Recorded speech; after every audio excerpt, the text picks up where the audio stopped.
Chapter 3, Wrath. Captain Rivager Tullius. The damage goes a lot further than the ion cannons and their capacitors. The Conqueror is a refit sector defense ship. She wasn't designed for the kind of fighting she's been in over the last few days. We ran more energy through those guns than the last 3 months combined, to say nothing of her shield generators. I tapped a finger on the conference table with my free hand, my other holding a datapad. Reports scrolled idly by, barely registering as I let the words of my chief engineer wash over me. The man spoke gruffly, his vaguely familiar accent pulling on some distant memory of Corrida. This wasn't in any risk report I read. Skriold spoke on my right, her sharp glare moving from her datapad to the engineer. I raised my gaze in time to see the engineer shrug hopelessly. The Conqueror was refitted at Rendili. Guess they cut some corners. How have these problems escaped our attention for this long? I looked back at the datapad, my lips pressing into a thin line as I spoke. I couldn't afford another refit, which meant begging the fleet for more funding to get the Conqueror into a proper shipyard. Maybe I could get one of those modern refits? It would take gutting large swaths of the Star Destroyer, but in return she would have a sleek set of quintuple-barreled turbolaser batteries. My communicator began to beep on my wrist, the dull flashing drawing my attention down and away from the engineer. A frown stretched my lips for a moment before I shifted. I want a full report on my datapad by the time we arrive in the core on all potential risks that could crop up. I order as I rise, feeling moderately insulted as the engineer doesn't meet my gaze. Skriold rose a heartbeat behind me, hastily stowing her datapad and following behind me as I left the conference room. A pair of Navy troopers straightened as the doors opened. They were both part of a new shift. We had been meeting for that long apparently. I paid them no mind, my communicator signaling me off to another more important meeting. Grand Admiral Chick. Has the eleemosynary been linked with our battlenet? I ask Skriold as we walk, the heavy thuds of our footfalls being the only sound in the barren hallway. Yes. The eleemosynary has been designated as the flag and command vessel of the squadron, per your orders. Skriold huffed from behind me, her annoyance with the fact evident in her tone. I did not blame her, even if I didn't share her opinion on surrendering command of the section. Angering a Grand Admiral was a foolish prospect, doubly so when I was unsure who was in charge of the fleet or where they were now. Good. Return to your station, Lieutenant. I dismissed Skriold if only to keep the glare I was sure was pressed to my back to turn elsewhere. The woman responded mechanically before we separated, her to the main bridge and me to another private conference room. What few crew members I passed were noticeably less on edge than when we were engaged previously, though they were all quick to salute me as I passed. Disciplined to the last, I could at least rely on that to calm me in these trying times. The conference room opened and I stepped inside. My nerves rose, but I quashed them with all the fury I could muster before claiming a seat. Establishing a connection with the eleemosynary took some time. Their communications relay was damaged alongside half of everything else on the vessel, but soon enough a hologram flickered to life further up the table. Chick's gaze was straight forwards, toward the other head of the table. He blinked once, turning his eyes down to the middle, where I was seated with my hands crossed over the table. Chick blinked again, almost appearing surprised to see me, though he was difficult to read. I quickly got to my feet, saluting the officer with a snap of my heels. Chick waved me off. Sit opposite me, Tullius. I'm not turning to talk to you for this whole meeting. The man gruffly ordered, waving that same hand toward the other end of the conference room. I hesitated for all of a moment before quickly striding to the other end, and sitting again. The situation on my vessel has stabilized. Chick announced without preamble, once we arrive in Vasha, this squadron will move to blockade the world as quickly as possible. I see you transferred command to my flagship. It was a statement, not a question, yet Chick sounded almost surprised by the fact. I didn't give it much thought, having hoped to get ahead of his order before he could make it. I did not want to appear as if I were withholding command from him, after all. Yes, sir. I responded simply, with Chick nodding to himself. Good. Your initiative has been noted, Captain. Unfortunately, my flagship is unable to act as a command ship at this time. I will be transferring my flag to your ship. Prepare for my arrival once we are in the system. Of course, sir. Now, there are certain expectations I will have of you during my command of your squadron. Lieutenant Ashka squealed. I shifted slightly in place, fighting down the nerves that rose in my stomach as a shuttle drifted into the hangar bay. Lines of Navy troopers flanked a wide walkway between the shuttle's designated landing spot and the entrance to the hangar, where I stood. In front of me and the rest of Tullius's chosen staff was the man himself, still as a statue as he watched the shuttle land. I could not see his face nor read his expression, but I could imagine his stony visage tracking its movements. I adjusted again, trying to emulate my captain to what I hoped was an effective degree. The other officers around us were in various degrees of concern themselves, though some hid it better than others. Wyatt Drew stood to my side, and seemed to be taking the arrival better than the rest. His face held the same passive expression I imagined Captain Tullius did, but the hands folded behind his back twitched with nerves. I was not given long to ponder how my peers were reacting, as the shuttle turned and landed to face back into the void. A boarding ramp lowered, gas spewing out and settling around the landing gear. Heavy footfalls preceded the arrival of two soldiers. They were both tall, with deceptively gangly limbs and jet-black armor. Glowing green light emanated from their similarly colored helmets, casting them in an eerie light. Death troopers, I'd never seen one this close before. Both held blaster carbines tight to their chest, their heads turning minutely to study the gathered force. When they reached the bottom of the ramp, both stepped to one side and turned inward, facing one another. Similarly heavy steps followed them down, though its source was more than a head shorter. It was the whir of machines and a mechanical thunk that explained the deceptive weight.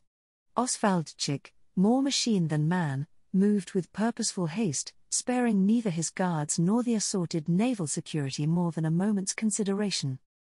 Without prompting, Captain Tullius suddenly lurched forward, a heartbeat of hesitation passing through me before I followed. I was a quarter pace behind him and Maitred as we approached the Grand Admiral, signified by our uncoordinated footfalls. I winced with every off-beat step, silently wishing that Captain Tullius would slow down his long strides and that the unerring stares around us would focus elsewhere. Chick met us halfway, two more guards following behind him. At 5 paces between us, Tullius came to a sudden stop, his heels snapping loudly alongside ours. This time, I matched his movements perfectly, raising a hand in salute to the Grand Admiral as one. You did not strike me as a man that stood on ceremony, Captain. Chick's voice was stony and cool, every bit as intimidating as the legends said. His organic and synthetic eyes moved in concert, pointed directly into Captain Tullius's face. Inwardly I flinched, thankful that such a glare was not pointed at me. Tullius did not so much as wince, instead lowering his hand and moving it behind his back. My apologies, Admiral. Tullius responded diplomatically. Chick's gaze finally moved from my captain, drifting first to Maitred and then to me. He couldn't have been looking at me for more than a second, but in that moment I severely wished he would move on again. Let the captain and admiral have their staring match and leave the small folk to their own devices. Take me to the bridge, I have little time or patience. Of course, sir. And that was all there needed to be said on the matter. We fell in step with the Grand Admiral and his guard detail. Tullius and Chick walked side by side, Maitred and I behind them as we were flanked by the latter's guards. Orders given before Chick's arrival kept the hallways clear of crew members, allowing us unharassed access to the turbo lift and command bridge. Where the rest of the ship had appeared empty, the bridge was a storm of activity. The crew did not need to appear busy. With our arrival in the Vasha system, the crew was preparing the ship for combat. That did not stop them from freezing when one of the Navy troopers stomped a foot and loudly announced, "Admiral on deck." The crew nearest to us dropped what they were doing to salute. They were dismissed just as quickly by Chick, his passive gaze passing over the bridge at large. He remained still a heartbeat longer than I expected, as if looking for something on the bridge, while I idled at the entrance to the rear command section, Tullius had already walked over to the holotable at its center. With the swipe of the keyboard, the room was shut off from the forward bridge and dimmed as the holoprojector flickered to life. A model of the second world in the Vasha system appeared, the titularly named Vasha. It was a sun-scorched desert planet, and the only majorly populated one in the system. It would not have been worth mentioning or noticing were it not for the small trade center and fuel station in its orbit. For the native Varsan, the appearance of 3-star destroyers must have been something out of a nightmare. I've taken the liberty to scan the local system, Admiral. Tullius began as Chick joined him at the holotable, his guards fanning out across the bridge. I swallowed nervously before walking over, carefully placing Tullius between myself and Chick. Maitread went the same direction, placing himself on my other side, again, as far from Chick as was polite to get. Chick gave no sign he noticed, his eyes on the hologram as Tullius spoke. As our records indicate, the only noteworthy stations are these 3 over Vasha 2. This trade station and the 2 refueling stations tethered to it. Defenses appear non-existent, but I have probe droids ready to launch on your order. Chick grunted but said nothing else, reaching one hand up to run along his remaining facial hair. There isn't time. Has the local government attempted to open contact? No. Based on their estimated technological level, it's unlikely they will notice we're in the system for another hour at least. Of course, an out-of-the-way world like this wouldn't have top-notch scanners like the Conqueror. They probably didn't even have a chronow detector, meaning tracking hyperspace jumps into the system was impossible. I tried to remember if we had visited even a single planet before Endor that lacked these basic necessities for regulation. None came to mind. Then let's not give them any warning. Captain, have a course laid out for a micro-jump. I want us on top of them before they have a chance to react. A micro-jump, with the benefit of modern computing systems, a ship like the Conqueror could calculate in-system jumps with a degree of accuracy most ships were incapable of before the war. Of course, even with that increased level of certainty, there was still a risk of overshooting or undershooting your target. Typically, using celestial bodies like planets made it easier. Calculating your relative point in space to another relative point in space without a reference was the challenging bit. In the case of this system, I doubted there was so much as an estimate for the distance between the edge of the system and the namesake planet. As such, the navigation team would need to go over the calculations made by the computer to make sure we weren't about to micro-jump into the surface of Vasha. Sir. With that, Tullius left the command room, the lights gradually brightening again. It was a strange reversal, as Tullius usually took the tactical role while I commanded the bridge. There had never been a case since I joined the bridge crew that Tullius was not the highest rank officer present at any given moment. The chaos of the bridge was stoked again as Captain Tullius began barking out his orders. Before I had a moment to think, Chick's piercing gaze was on me. "Lieutenant, patch me through to the fleet." "Yes, sir," I said, perhaps a bit too loudly, before quickly manipulating the console Tullius had been using. After a few moments, all ships in the section were linked back to the section channel, awaiting their orders. At my nod, Chick leaned over the holotable himself. "All squadron elements, this is Grand Admiral Chick. Relaying formation orders now, stand by for micro-jump coordinates." Intimidated though I was by the Grand Admiral, I still watched him order the fleet with an eager eye, if for no other reason than to compare him to Captain Tullius. For all of his mild mannerisms, he was a brute in his tactics, a student of the post-Clone Wars school of thought with a touch of Arrowhead command brutality. His answer to any problem was attack, attack, attack. Keep pressure on the enemy, run his ship ragged, and pummel them so that they could never react. While it was rare for the squadron to receive real combat experience, I'd seen it repeated time and again in simulators. Some might call it simplistic, but I disagreed. Chick was Tullius's opposite in many ways. Where Tullius kept the ships tightly packed, centered around a star destroyer which was the backbone of any formation, Chick stretched them into smaller dedicated wolf packs. The Strike and Victory cruisers broke off on their own, over the Elemocenary's starboard side. The Kerricks separated into their small line, keeping beneath the keel of the Conqueror. The Intimidation sat on the Conqueror's port side, at a greater distance than the Grand Admiral's ship and with only a pair of slow-moving lancers as its escorts. Each ship served a purpose in Chick's formation, and likely more than I could appreciate. Chick was very obviously a more classical officer, though my understanding of ship-to-ship tactics was limited outside the Conqueror. Each ship moved to its designated position without complaint. I might have said they were on their best behavior under Chick, but I knew better. There was no room for insubordination, active or passive, in Arrowhead Command, and Tullius may well have been the word of Hask himself. No one made it this far in Arrowhead without knowing how to keep their mouths shut and follow orders. All ships reported green, finding their positions and awaiting further orders. Navigation, Chick said simply, not looking away from the feed. The one-word order was relayed to the navigation officer on the main bridge, who responded by feeding the jump coordinates back to the communications officer. Received, Conqueror. We wait for your mark. The Intimidation reported. The only reaction from Chick was the barest quivering of his eyebrow. Inwardly, I wondered what that meant. Were we too slow? Faster than expected? Captain, take us in. Chick ordered, the slightly modulated voice of Tullius responding in affirmation. The subtle hum of the hyperdrive spooling up came from deep within the Conqueror before the squadron's holograms vanished. A split second later, they reappeared, a stone's throw away from Vasha's meager station. Only one ship deviated from its path, the Eleemosynary, as could be expected. It was careening into the middle of the Intrepid's formation, the Victory frigate forced to maneuver before it scraped over the larger ship's hull. Their navigation was more damaged than we had feared. Eleemosynary, check your position. You are out of formation.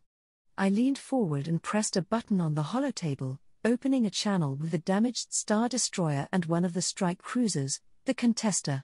I quickly rambled off new directional coordinates for the smaller vessel, leaving in her commander's hands the task of reaching them. The much smaller ship dipped forward, burning its engines hot to avoid the Eleemosynary. Chick's flagship turned hard, racing to retake its position on the Conqueror's starboard side. Seeing them move, I took a step back, chancing a glance at Chick as I suddenly worried if I'd overstepped. I need not bother, Chick was already speaking with a communications officer. We maintained our element of surprise, Admiral. The officer was saying, they are attempting to hail us now. Patch it through to the holotable, I will expedite this. Chick ordered gruffly, turning back to face the holotable. I stood back, giving him room as the hologram flickered.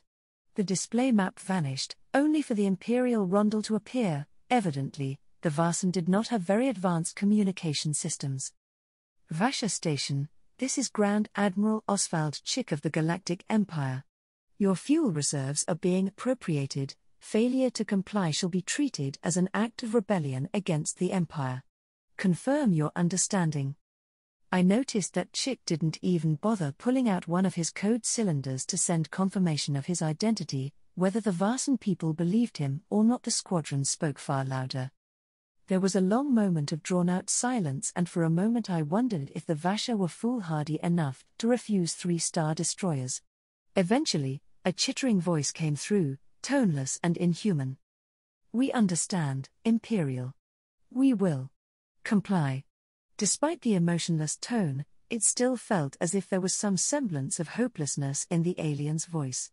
Chick closed the communication with a stern nod, his part over as Tullius took over organizing the refueling efforts. I almost stepped forward to the holotable to assist. Tullius couldn't see the squadron from the forward bridge, but was stopped. My attention was drawn to Chick's face, or what little of his organic half that remained. His expression was troubled, far from the stony exterior he presented moments before. One hand had risen to his breast pockets, fiddling with a code cylinder for a long moment. Finally, he turned to face me fully, seemingly to have reached some conclusion. Lieutenant, all ships are to report the full amount of fuel they take from this station.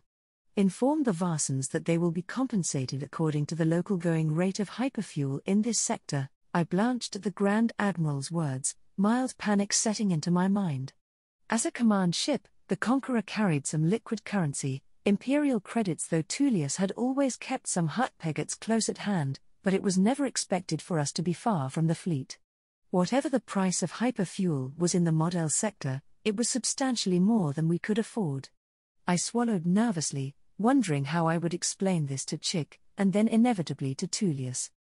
Directly from the Conqueror's stores, sir? From mine. Forward the total to the eleemosynary. With that, he returned to the hollow display, watching the fleet with another unreadable expression.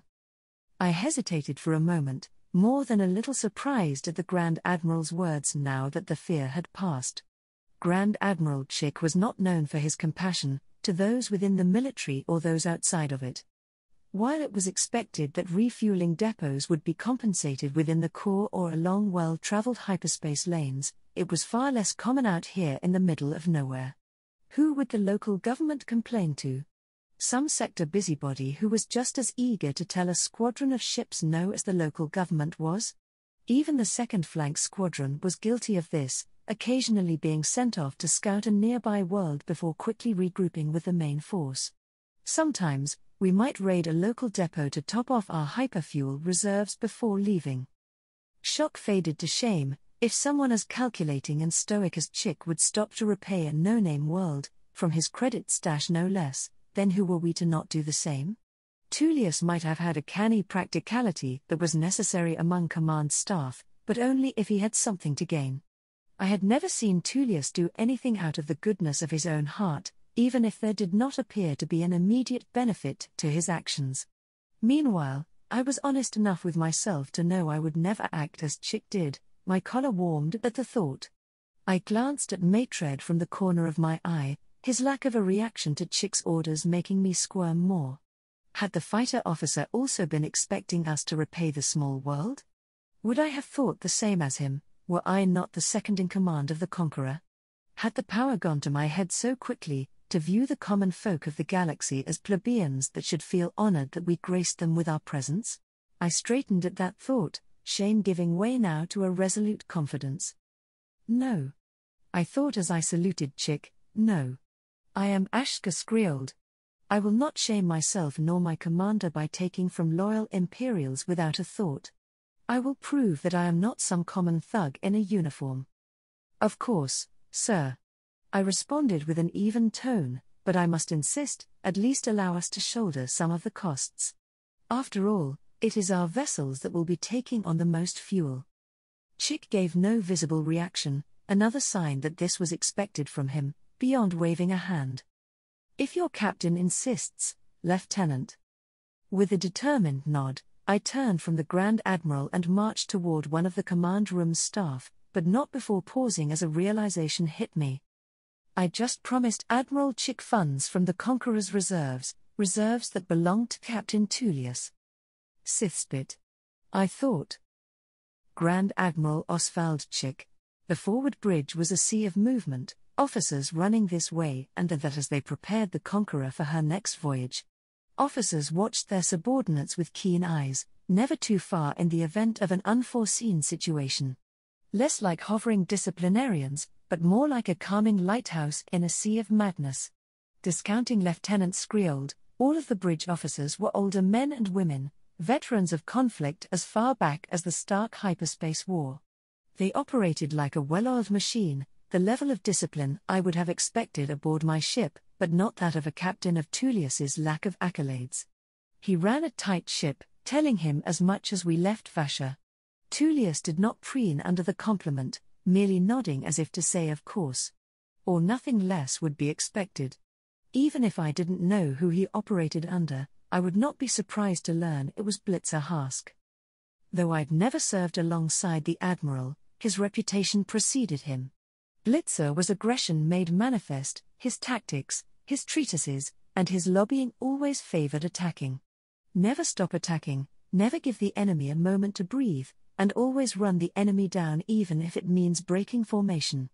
I did not agree with his methods, though his results spoke for himself.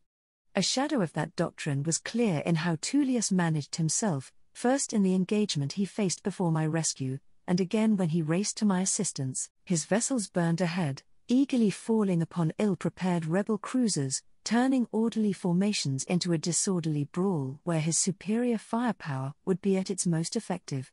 He was crude and entirely lacking in grace, but I could not deny his effectiveness so far. His first 2 proper engagements and he escaped with scant few losses. Ordinarily, it might have ended there. Tullius was a young, but effective officer and a product of Blitzer Hask's training. However, the last couple of days I'd spent aboard his flag made me wonder just where Blitzer had found this young man. Upon meeting Tullius, I'd found him to be an unassuming, almost deferential, officer. That did not lend itself to his aggressive and suicidal tactics. A part of me feared I'd been saved by some political bootlick rather than a competent officer, but that changed as I saw how he commanded his bridge. I had expected Tullius to be mostly bluster based on my arrival, with threats and naval commissars keeping a fearful crew in line. The truth and reality of Tullius's flag could not be more different. I came to realize that the meek, mild-mannered persona was merely a front, for someone so weak-willed could never command the respect of his crew. Tullius had to be a canny and practical man, but also one who could wear the velvet glove and approach a situation with tact. When Chick moved his flag to the Conqueror and all but demanded command of the squadron, Tullius acquiesced without hesitation. When the captain's lieutenant approached him about matching my payout to the Varson fuel depot, he accepted the request with a nod as if he'd already been planning it. When a ship fell out of formation, my ship, his staff did not hesitate to step in and usher the vessel back into the fold. Tullius trusted his staff and his staff trusted him. It was this relationship between officer and crew that pulled on a distant part of my mind, memories forgotten in the disdainful politics of the Imperial Navy. I, for all of my power and influence, had lost the one thing I had protected more feverishly than all else, my humanity. When had I become more machine than man? Had my compassion and empathy died in the Hapes cluster? In the years after, as I was scorned and feared by peers and subordinates alike? It wasn't something I had appreciated until I was trapped and dying on the second Death Star. I never learned the name of the young officer who saved me, nor did I see what happened to him. His face was burned into my mind, however. Someone who had, without prompting or thought of reward, saved my life before vanishing into the collapsing station. When I had deliberated and agonized over doing what was right, even so small as compensating an alien fueling team, Tullius had done so without blinking. How could I, as Grand Admiral, struggle to do what a captain could without debate? The answer was clear to me, as I overlooked the forward bridge and the boundless energy of Captain Ravager Tullius, that I had become everything I once scorned. Cruel, disregarding those who followed me, viewing everything as an expendable resource in my path or campaigns. Tullius dabbled in the calculus of war, using his ships as battering rams, but he also did what was right even when he did not need to. More than something minor, he had thrown his life and those of his crew on the line to save me and mine. When I'd allowed my ego to overtake my reason, I had consigned my men to death. I blinked and looked away, keeping the mess of emotions from rising to my face. My mind moved now, from Tullius to the situation I found myself in now. I had no plan beyond Endor, and now I was skirting the edges of the Model sector in another fleet's ship, desperately seeking asylum before trying to escape to friendly space. The visions of the future that had plagued me for the years since my defeat in the Hapes cluster now became all the more concerning. I'd seen wars past, between the Tyrannese and Hutts or the rebels and the Imperials, but my mind was taunted by visions far more sinister. Worlds rent apart in a war larger than a dozen clone wars, brother turning on brother as star destroyers wrenched each other apart. Great living fleets descended upon the galaxy, slaughtering all that stood in its way and enslaving the rest. Nightmares, dreams, visions, I wondered if I had gone mad. If there was an ounce of truth to all I had seen, and I feared more with each day there was, then the Empire needed to be ready. Before it could tear itself apart, before the perfidious rebels could begin picking at its corpse, I needed to try and save the Empire. Roth Station is requesting identification, Admiral. Tullius brought me from my stupor, standing next to the communication station. The question of whose authority he should use, His or mine, went unasked. I reached into my breast pocket and pulled out a code cylinder, approaching the other man. Wordlessly, I inserted the cylinder into the communications officer's console, pressing my thumb to the top and activating the biometric scanner. "Patch me through." "Sir." There was a moment of silence before a voice came from the console. "Identification received. Please maintain your current distance from Roth Station and board through Hangar Bay Aurek 5. "That will not be necessary," I replied. "This squadron requires immediate refueling and emergency repairs." "Be that as it may, Admiral, Grand Moff Rand insists you come aboard and meet with him." I blinked, more bemused at this not-so-subtle refusal from the communications officer. I could push the matter. My authority as a Grand Admiral supersedes this Rand. However, forcing compliance could cause new problems. Even against an administrative station like Roth, the eleemosynary was too heavily damaged. The Conqueror had fried its ion cannons, so only the Intimidation was operating near 100% combat readiness. 2 Star Destroyers are holding at the egress point into the Spar trade route, the Inflictor and Destroyer. Tullius announced, seeming to read my mind. I grit my teeth for a moment, running mental simulations of how a potential battle or retreat could go. We had numbers, but 2 Star Destroyers would cause too much damage to make an operation worthwhile. "Death Squadron?" I asked, wondering as to where these ships came from. 2 Star Destroyers didn't just come from nowhere. Tullius pondered that for a moment before turning back to the officer who had reported their presence. The technician merely shook his head. "Unidentified, we are running their identification codes through our system now," Tullius summarized. "I'd suffer the Grand Moff's demands for now." "Very well. Prepare for my arrival." As the communication channel closed, I turned to Tullius. "Have my shuttle readied, you will join me at the station." "Sir," Tullius agreed, unflappable as could be expected. Captain Rivager Tullius. Roth Station was a sight I had not expected to see. It was a typical Imperial prefabricated station, so its appearance was not all that surprising but rather a station of its class being here of all places. Unlike the majority of Golan Arms military installations, Roth was far taller than it was wide. A round wheel-like structure dominated the top when an elongated spine jutted down to the desert world. It was a military-civil hybrid station more common in the mid-rim, and expensive to maintain without a local support base.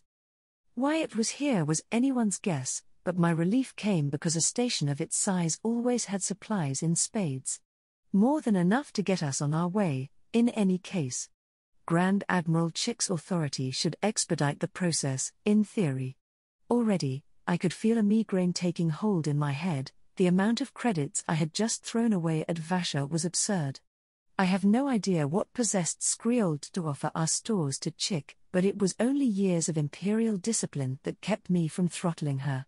Still, I could take solace in the fact that Chick would be less inclined to pay a military station for supplies as he would a civilian world, though the idea of paying did not match my understanding of who Grand Admiral Oswald Chick was. Unfortunately, Chick's authority was in theory only. The station was under the command of a Grand Moff, one Rand, who was not so eager to let us go. His 2 Star Destroyers holding at the egress point into civilized space forced us to play nice. Rand wanted to meet Chick, as the ranking officer, needed to go, and I, as the commander of the largest force in the system, needed to join him. The rivalry between the Grand Admirals and Grand Moffs was legendary, and the last place I wanted to be was between them. Unfortunately, refusal was not possible. Not one to make a wasted trip, I packed my logistics staff into Chick's shuttle with us, hoping to get my resupply and this meeting done in one fell swoop. Chick did not refuse their presence, which I took as a good sign as we left the Conqueror's hangar. My mild embarrassment at the reception I gave the Grand Admiral upon his arrival was mitigated somewhat by the sheer distaste he showcased aboard Roth. An army of stormtroopers awaited us, arrayed in perfect formation like cadets on their graduation day. I had an excuse: I had never welcomed a superior officer aboard my vessel who expected or appreciated the ceremony. Not Captain Thoth, and certainly not Hask, though I doubt he had been aboard the Conqueror even before I took command of it. In hindsight, I should have expected that Chick of all people would not care for the ceremony. Still, while I had not known better, this Grand Moff Rand definitely should have. "Captain." Chick spoke as I stared at the view screen. "Sir. I will be leaving as soon as I humor this Grand Moff. Once I am refueled, you are to make haste as well. I don't know what Rand wants, but I don't intend for us to be entrapped here. As soon as your ships are ready, leave, am I understood?" I blinked owlishly at the Grand Admiral, who had turned to face me while he spoke. Somehow, his expression was even more deadly serious than before. I dared not question him, and nodded my affirmation. "Of course, sir. Once your ships are prepared, make way to the core. It is unlikely the fleet is still at Anaj or Yagtu." Again, I confirmed my understanding and the conversation was over. The implication did not leave as quickly. If the Grand Moff tried to seize my ships or bar me from leaving, I was expected to fight my way out and, if necessary, deny my squadron to him. "No distractions, Captain. Straight to the core," he reiterated, and again I nodded. The shuttle touched down, and soon we were all discounted and walking between the lines of gleaming stormtroopers.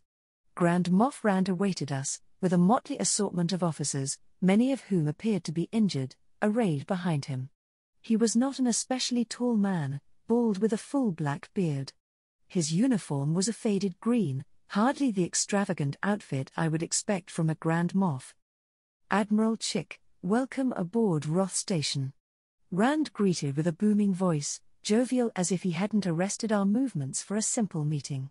I fought to keep my distaste from my face, but Chick had no such reservations. "I am short of time, Moff Rand. Let us be brief." I'd never heard the word Moff spoken with such contempt, and I briefly wondered about the foolhardiness of it. If Rand was affected, he did not show it. He merely nodded before turning his hard gaze to me. "And Captain Rivager Tullius of Arrowhead, I presume? At least, as far as the Conqueror's registry claims." I nodded sharply at the man's words but did not respond verbally. I fully intended to leave this situation in Chick's hands, let them find me standoff-ish, so long as they didn't steal my ships. Rand spared my lacking response no more attention than it needed, turning back again to Chick. "This way, we've received only sparse reports of what happened at Endor. I wager you would have a better time painting the picture, Admiral." Chick grunted his response but signaled for the rest of us to follow all the same. I walked at a half-pace back to his right, the rest of my staff fanning out in no particular order behind me. Chick's death troopers, unspeaking obelisks of black armor, kept a loose perimeter around our number. The collection moved with a deafening silence, neither Rand nor Chick trying to strike up a conversation. Their groups followed suit, though a part of me wondered as to where most of these Imperials came from. I briefly met the eyes of a darker-skinned woman to my right, curiosity naked on her face before she quickly looked forward again. A ginger-bearded man was attempting to get the attention of my logistics chief, to little success. They were all interested in getting information about Endor and Death Squadron. A part of me wondered if they too came from Endor.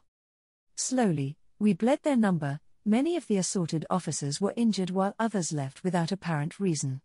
When we reached a conference room, only Rand and his guards remained, pure white stormtroopers to match the jet black of Chick's death troopers. Rand sat at one end of the table while Chick took the opposite. With nonverbal gestures, I signaled for my staff to line up behind Chick, alongside his guards, before I stood behind him at his shoulder. The room appeared a little lopsided, but that didn't stop the political juggernauts from beginning their little discussion.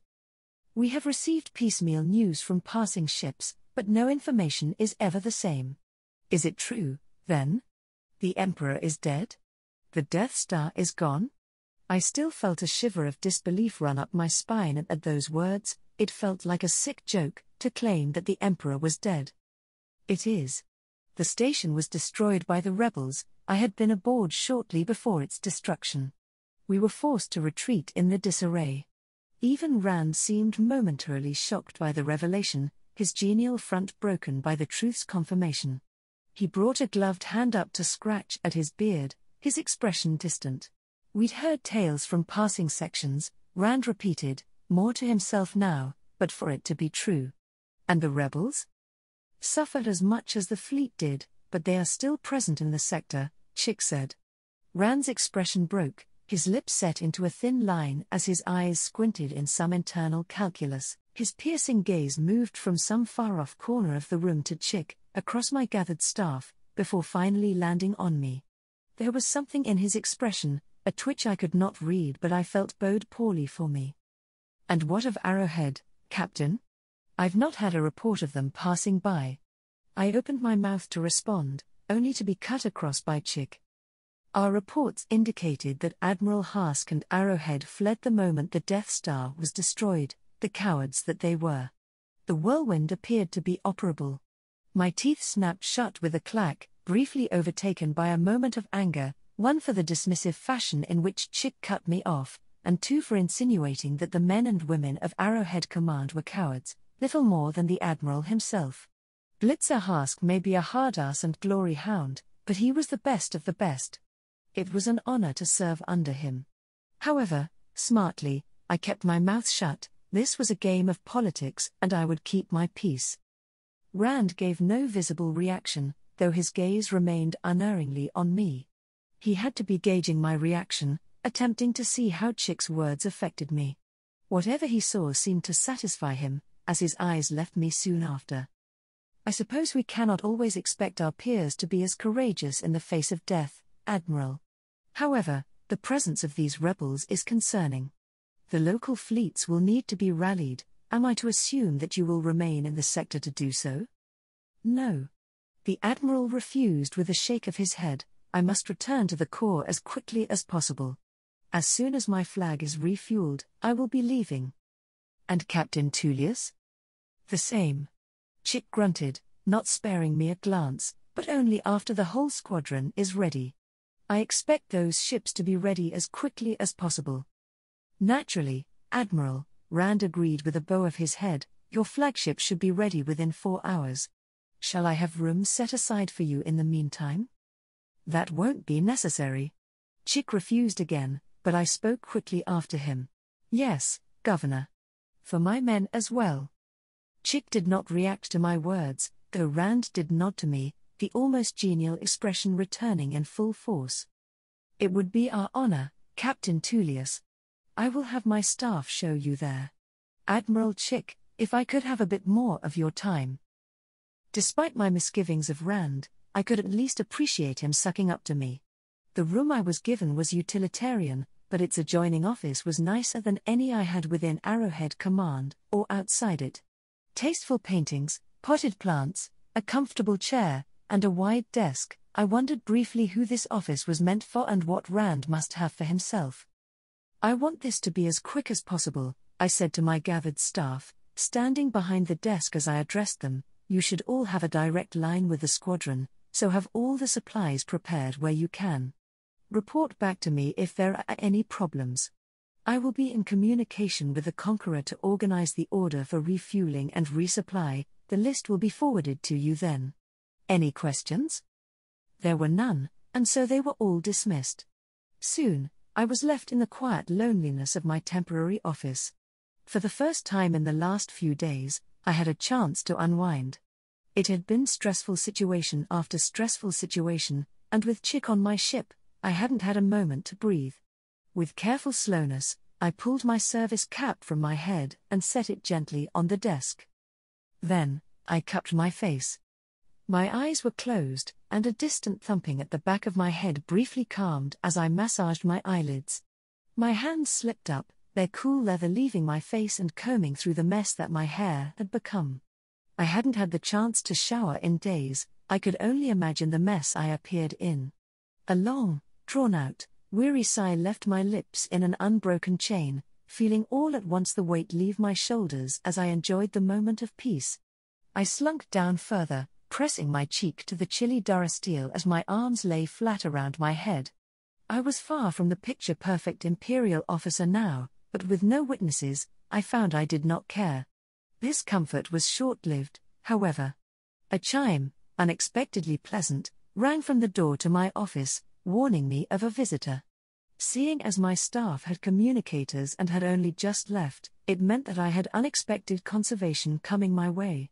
The idea of ignoring it was shunted aside just as quickly, so I sat back up. After straightening my uniform, trying to fix my greasy hair, and fixing my service cap, I pressed a button on the desk. Enter. I ordered authoritatively. The door opened and I was on my feet in a flash, the familiar form of Grand Admiral Chick stepping through the threshold. My hand snapped up into a salute as Chick approached, an appraising eye passing my temporary office before landing back on me. At ease, Captain. Time is short and I have no more patience for the politics of leadership today. Wipe that scowl from your face and sit. We will speak, officer to officer, on what happens next. I was caught flat-footed for a moment, wondering if my annoyance at him from before was so obvious, before snapping my heels together and retaking my seat. Chick did the same, in one of the visited chairs across from me. As we discussed, I will be leaving in 3 hours. I will head first to Anaj, then to Yagtu. If I fail to find the fleet there, I will head to the core. Once your ships are ready to leave, you will head straight to the core. In 4 days, your ships will be resupplied and refueled to leave. Sir, I said slowly, annoyance forgotten for confusion, would it not be better just to refuel and leave immediately? I can rearm once I regroup with Arrowhead Command. No. Chick refused out of hand. The more time you spend here, the less likely Rand is to attempt something foolish. So long as he is comfortable, the risk to you and your men is reduced. Better to be fully armed and not need it, than to be underarmed and under threat. A brief tingle leapt up my spine at his words, the earlier peacefulness replaced by a twinge of fear. What the Grand Admiral was saying almost sounded as if Rand would have me killed, but to what end? Seemingly taking my silence as meaning anything other than abject confusion, she continued. If the Moff believes for a moment you have friends in higher places, or trust in powers beyond him, he will not hesitate to replace you with his loyalists. I suspect I do not need to explain to you what this means, and what you must do. No, I don't bloody well understand. I screamed within my mind, what in the bleeding stars did you drag me into? But I did not say that, I didn't say anything. I was confused, scared, and now very far out of my depths. Why was Chick telling me this? Why would Rand want me killed? Why didn't I just leave Chick to die? I merely nodded, hoping my solemn expression was enough to convince him that I understood any of what he was talking about and thus make him leave. Thankfully, Chick did just that, with a final nod to me. Then I will see you in the core, Captain. And he was gone just as quickly as he arrived, and I was left far more confused. Whatever was happening between the Grand Admiral and Grand Moff, I wanted no part of. Chick was not the last strange visitor I received. A couple of hours later, while I was meeting with one of my staff, a knock came at my door. Dismissing the man, as I didn't want to offend my hosts, I allowed the woman in the doorway entrance to my office. She was young, relatively speaking. Younger than me by a couple of years at most, but she carried herself with a galaxy-weary confidence I could only emulate. She was of medium height, with dark skin and long curly hair tied into a non-regulation braid that went down to the middle of her back. Were I a stickler for regulations and on my ship, I might have written a citation for that. However, I was not on my ship, and the intensity of her gaze gave me pause. Captain, the woman said, snapping a crisp salute, Commander Sienna Ree, 3rd Interceptors, ISD Ravager. I blinked, pausing for just a moment as I processed her words. The Ravager, if she was talking about the Death Squadron Ravager, the name was common in the fleet, was at Endor last I recalled, but its fate wasn't something I had been keeping track of. I suspected Commander Ree was a survivor of the battle just like me, though that raised the question of how she came to be here. At ease, Commander. I kept my voice level, allowing Ree to relax before indicating to the chairs across from my desk, please, take a seat. What is it I can help you with? With almost robotic movements, Ree claimed one of the seats and sat with rigid posture, looking every bit the model Imperial officer. I consciously sat up, suddenly aware that I was slouching in my chair. "Thank you for seeing me, Captain Tullius. I would like to request an immediate transfer to your fleet. If you have access to the Roth's databases, you will find that I am more than suited in most any role aboard a Navy vessel." She was blunt, and to the point, and for the second time I found myself frozen with indecision. Quite honestly, I had no idea how to respond. I'd never been asked up front by another officer to join my squadron, nor at all for that matter. Why, even Harand needed to be cajoled into following me into Arrowhead Command. And the man had been my subordinate, and friend, or so I liked to believe, before I'd met Captain Thoth. Once the moment of shock passed, a more logical train of thought passed through my mind. Commander Ree wanted off of Roth Station but did not want to take more official channels. To accomplish this, she approached me directly. Why? I cast my mind to when Chick and I arrived. Had I seen Ree standing among the parade of officers? Were they all survivors of Endor, abandoned on Roth for one reason or another? Rand had seemed very interested in keeping Chick at this station. It was likely he had used the same tactic on Ree and her compatriots with greater success. She did not approach Chick, who outranked her by a significant margin, and would realize that accepting her would go against Rand's wishes. Given that Chick wanted to leave fast, he would not antagonize the Grand Moff. I, on the other hand, would likely not be so canny. I have a squadron and am a young captain. I would care little for the wants of some Moff in the middle of nowhere.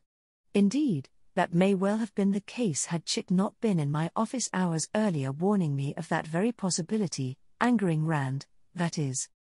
Some part of my thought process must have shown on my face, for Ree backpedaled not a moment later.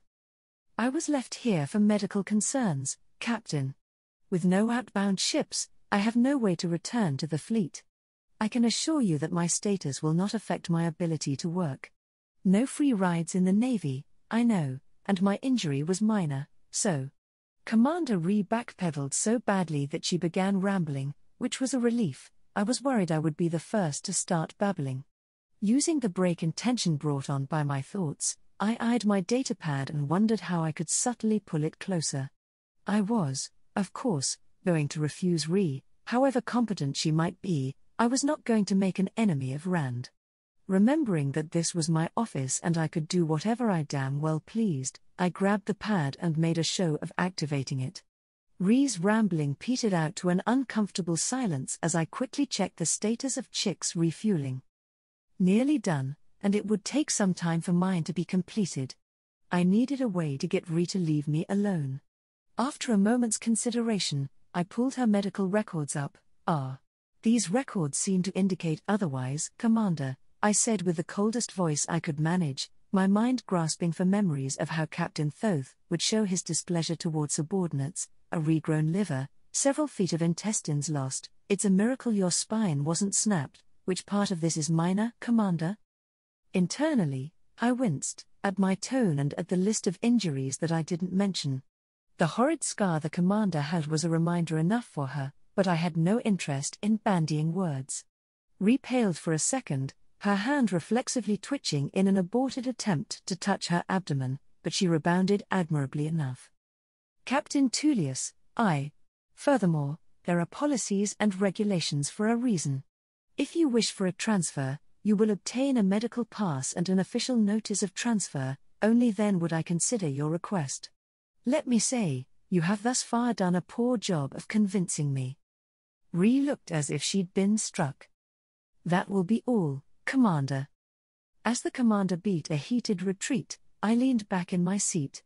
Yes, I handled that quite well. The Eleemosynary left on schedule, with the Lancer frigates having their turn to refuel and resupply. It was fast going, but then again they were the lightest of my ships. I had hoped that Chick's warnings would not come to pass and that Rand would just ignore me. Yet, it was my hope that would not come to pass. 2 days after Chick had left and was likely halfway across the rim, Rand requested that I meet him in his office. 2 burly stormtroopers marched me up to the pinnacle of the station, through a security ward where I was disarmed. Rand's security was far more stringent with the flight of Chick. A foreboding shudder raced up my spine, but I kept my posture straight and my face neutral. Contrary to what I expected, Rand's office was a Spartan affair, though far larger than the one I was loaned. A large window stood behind him, though after a moment of investigation, I realized it was a screen rather than a transparent steel window, an added layer of security. Rand's guards were no death troopers, but their height and girth cut an intimidating figure all the same. Despite the disappearance of Chick, Rand appeared as genial and friendly as he had upon our arrival, which itself put me on edge. "Captain Tullius, thank you for meeting with me." Rand greeted me once I had reached his desk. "Please, take a seat." I did as ordered, for there was no mistaking that this was not a request, and fell into a plush chair. There was a moment of silence as the stormtroopers moved to take their places at Rand's side, a short dance that nearly stretched into awkwardness. Perhaps I had overestimated Rand's guards. Finally, Rand spoke. "The resupply of your squadron is underway," Rand said. "We are on schedule for you to leave in 4 days." "Your station's efficiency is commendable," I said diplomatically, as if the slow one ship at a time process were not agonizing for someone who had operated in the Corps for most of his career. "Thank you," Rand said, attempting to sound humble. "The organization and discipline of your men must be admired as well. Truly, a product of Blitzer Hask." "Coward that he is?" I asked, still bitter over Chick's words hours before. Let us not pretend that Chick's words were anything except the product of bitter rivalry and jealousy, Captain. Admiral Hask has more than earned his accolades over the years, shared among his crew. The retreat from Endor was universal among the fleet, something Chick seems to have forgotten. I decided not to mention that Chick had fully intended to make his final stand in the system. I also ignored the Grand Moff attempting to disarm me, my suspicions aroused fully now. I might not be a politically inclined officer, but I knew how to recognize bootlicking behavior. Rand wanted something from me. "We all live to serve the Empire," was all I offered, waiting for Rand to get to the point. My non-answer did not fluster him in the slightest, as the Grand Moff plowed on as if I hadn't spoken. Chick, like so many others, fails to see their subordinates as anything more than resources to be expended. Tools to be used and discarded at their leisure. Others disagree with that assessment. All officers and service members of the Empire have their place in the new order. "Others like you?" I asked slowly, to which Rand's genial smile grew. Set into a stony face like his, it was unnatural. "Like me, or Blitzer Hask," Rand agreed, and I only just stopped myself from snorting. "Admiral Hask?" I had plenty of respect for the man as an officer, not so much as a person. His infamous ego was well known in the fleet, and while Hask was not known to happily sacrifice ships, he was particularly not unwilling to do so. "We all have our part to play," I said, though I nodded slowly in an attempt to seem like I was agreeing.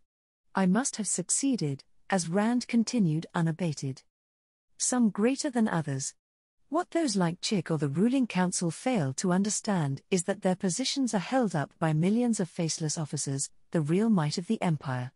While Palpatine pandered to their wants and whims, the true power of the Empire churned beneath them.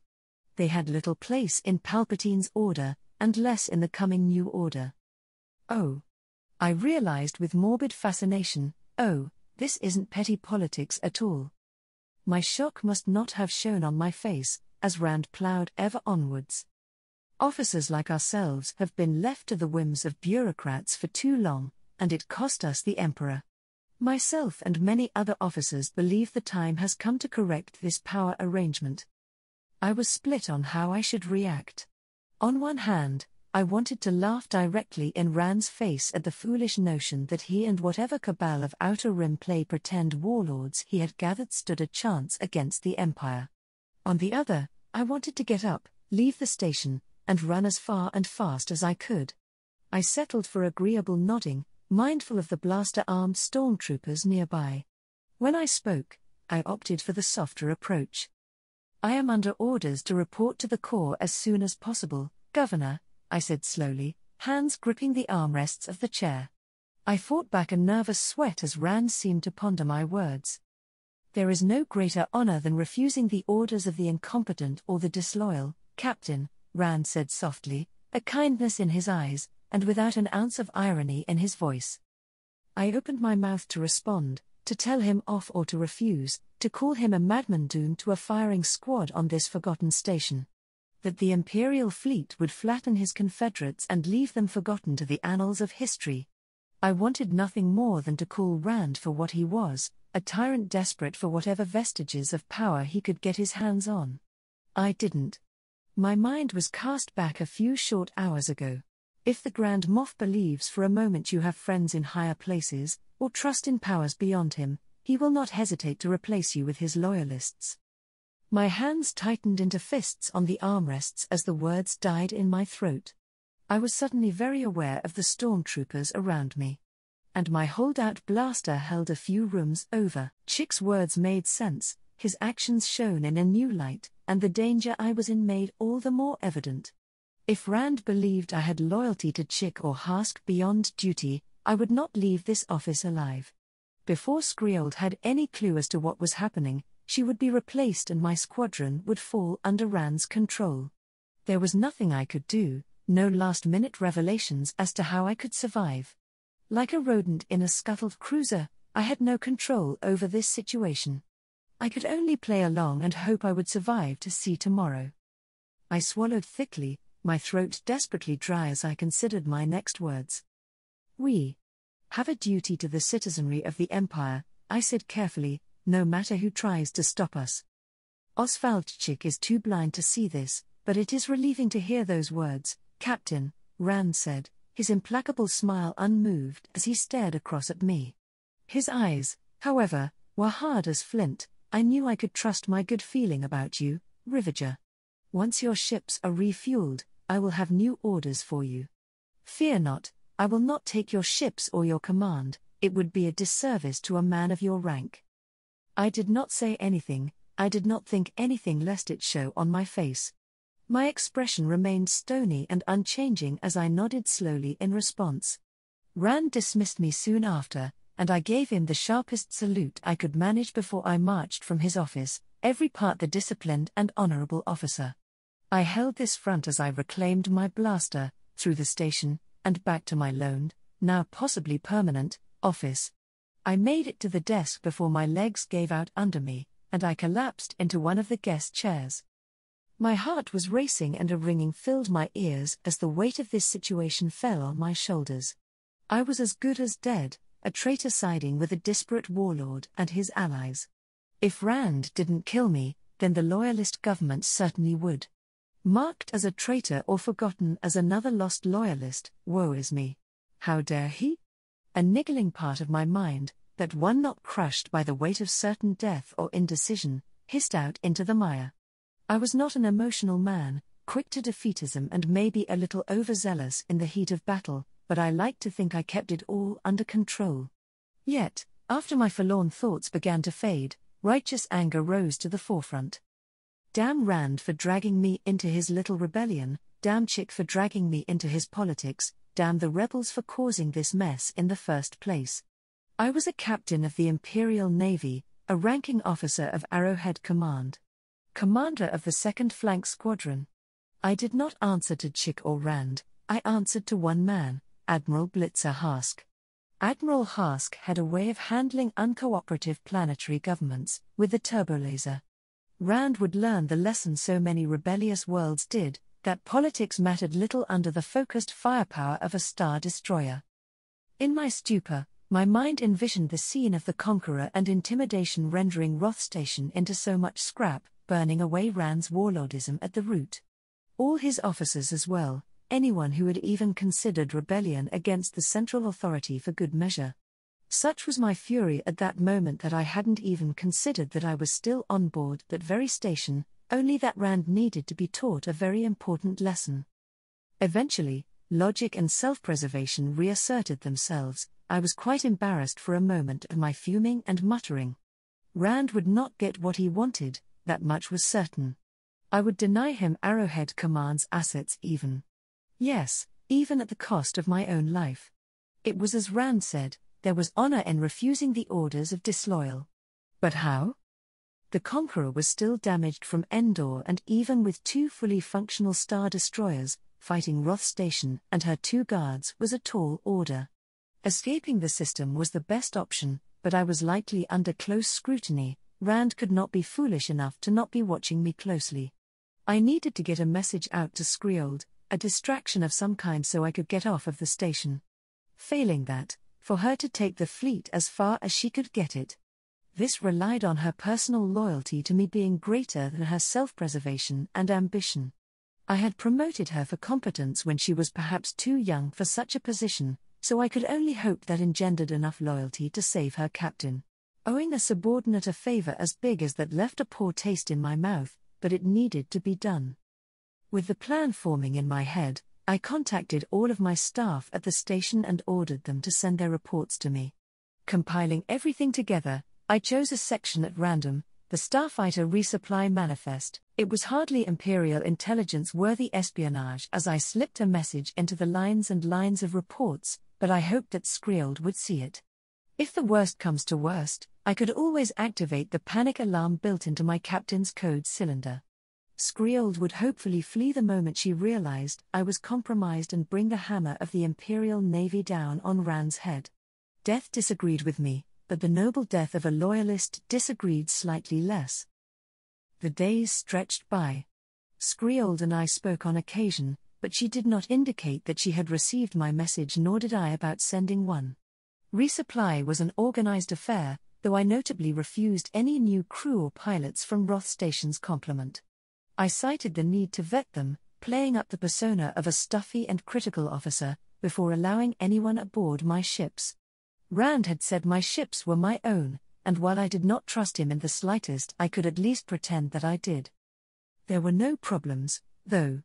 No more secret meetings or discussions with Grand Moffs, just overseeing the resupply of my ships. The Conqueror was going last, intentionally on my part. The rest of the section would be free to flee or fight as the need arose. The hours ticked by with nothing happening. The Conqueror was refueled, repairs would need a dedicated dockyard, so I was still without iron cannons on my flagship, nor was I arrested and executed by station security. Skriold either hadn't seen the message, was planning something, or was hedging her bets on what to do. With the rest of my staff working down at the docking bay, I was left only to twiddle my thumbs and count the minutes before the Conqueror was ready to leave, and my window to escape closed. An hour away, and I fiddled with my communicator, ready to order Skriold to pull the section out of the system and sprint as fast as I could for the docking bay. Then, there was a knock at my door. It opened before I could speak and a pair of Rand's burly stormtroopers stepped in. Grand Moff Rand wishes to speak. One grunted. Neither had their blasters drawn, but their hands hovered close enough that I had to swallow my nervousness. I fought down my panic. Had I been found out? Had Rand always intended to execute me and just said what he had to keep me calm? Then we should not keep him waiting, I said instead, rising to follow the pair. We did not go to Rand's office, which heightened my fear. Instead, they took me to a conference room in the depths of the station, where I was again disarmed and all but thrown into the room. Rand awaited me, with 2 more of his guards at his back. Gone were the genial expressions and good-natured smiles. Governor Rand was deathly serious now. I was guided to the chair in front of him before my 2 guides left the room, leaving 4 of us behind. I kept my posture straight and my face neutral, as if I did not suspect what was going to happen here. Reports indicate that your section is almost ready to move out, Rand said without preamble. Yes, sir. Barring damages, we are ready to move at your order. At that, Rand rose from the seat and began to pace the length of his side of the table. Good, good. We have wasted enough time here. My Confederates have already begun gathering the forces. I refuse to be the last one there. The moment your ships are ready, we will set out. This station has served its purposes. Where will we be gathering? I asked, part of me hoping to bring that piece of intel back to the Corps and wherever Chick or Hask ended up. Rand made a face, pausing for a second, before shaking his head and continuing his pacing. Unimportant, that information is on a need-to-know basis. Already, There are too many ears on this station that report to other powers, spies and traitors and rebels. It seemed that in these last few days, Rand had been battling with his paranoia about the future. A deserved fear, he would learn the depth of his folly for turning against the centralized authority of the Empire, and for threatening me, albeit indirectly. Still, I kept my expression devoid of the dark smugness I felt. Rand froze and turned to face me, now staring through me as he spoke. Before we can set off, we need to confirm the loyalty of forces. His tone burned away my internal amusement and replaced it with a growing sense of foreboding. The way he was staring at me. No, this was too well timed. The Conqueror was almost refueled, and suddenly he called me into a meeting at the last minute. My mind went to the blaster I did not have on my hip, and then to the code cylinder in my breast pocket. I nearly panicked there, stopping the twitch of my hand reaching for the cylinder and warning squealed. My hesitation, I feared, may doom us. Too many officers here have loyalties outside the station. I intend to hunt them down before I can set out. Rand's hand reached up to his belt, near to his holster.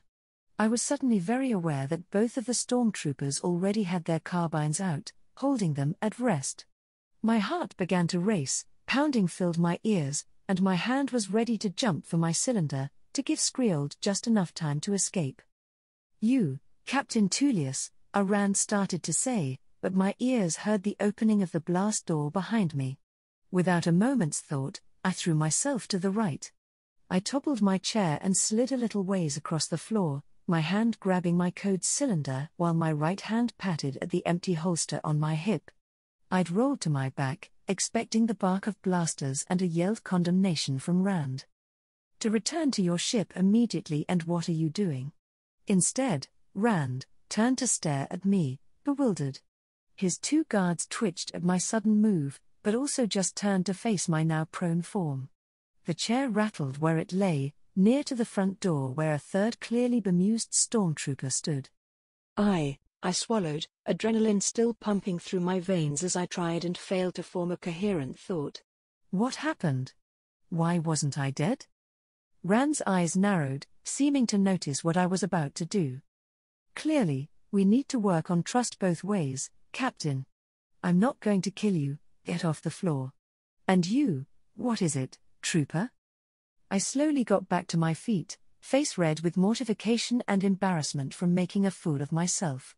It was in those few seconds that I missed the next exchange, but I did notice that 3 stormtroopers entered the room, all with blasters drawn. As one, they raised their weapons and, with a flash of blue, stunned Rand and his guards before they could get a word out. I froze, mid-crouch, as the trio crumpled on the spot. My gaze flashed over to the stormtroopers, not certain what had just happened or what it meant for me. It was at least a good sign that the trio lowered their blasters when they faced me. "Captain Tullius?" The unforgettable voice of a clone said from behind that faceless helmet, "It's time to leave."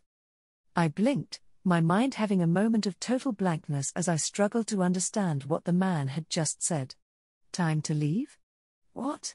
I didn't have any clones on the Conqueror or any of my ships for that matter. Seeing my confusion, or perhaps just becoming impatient, the clone offered me my service pistol. "We don't have time to wait, sir." Quite right, trooper. "We were cutting it close," I said, pretending I had the slightest clue what was happening seemed to work so far. I holstered my pistol. "Lead the way, I want to be long gone before they realize what's happening." "We need to rendezvous with Commander Ree and the rest of the conspirators, sir." Ree? The commander I had chewed out and kicked from my temporary office?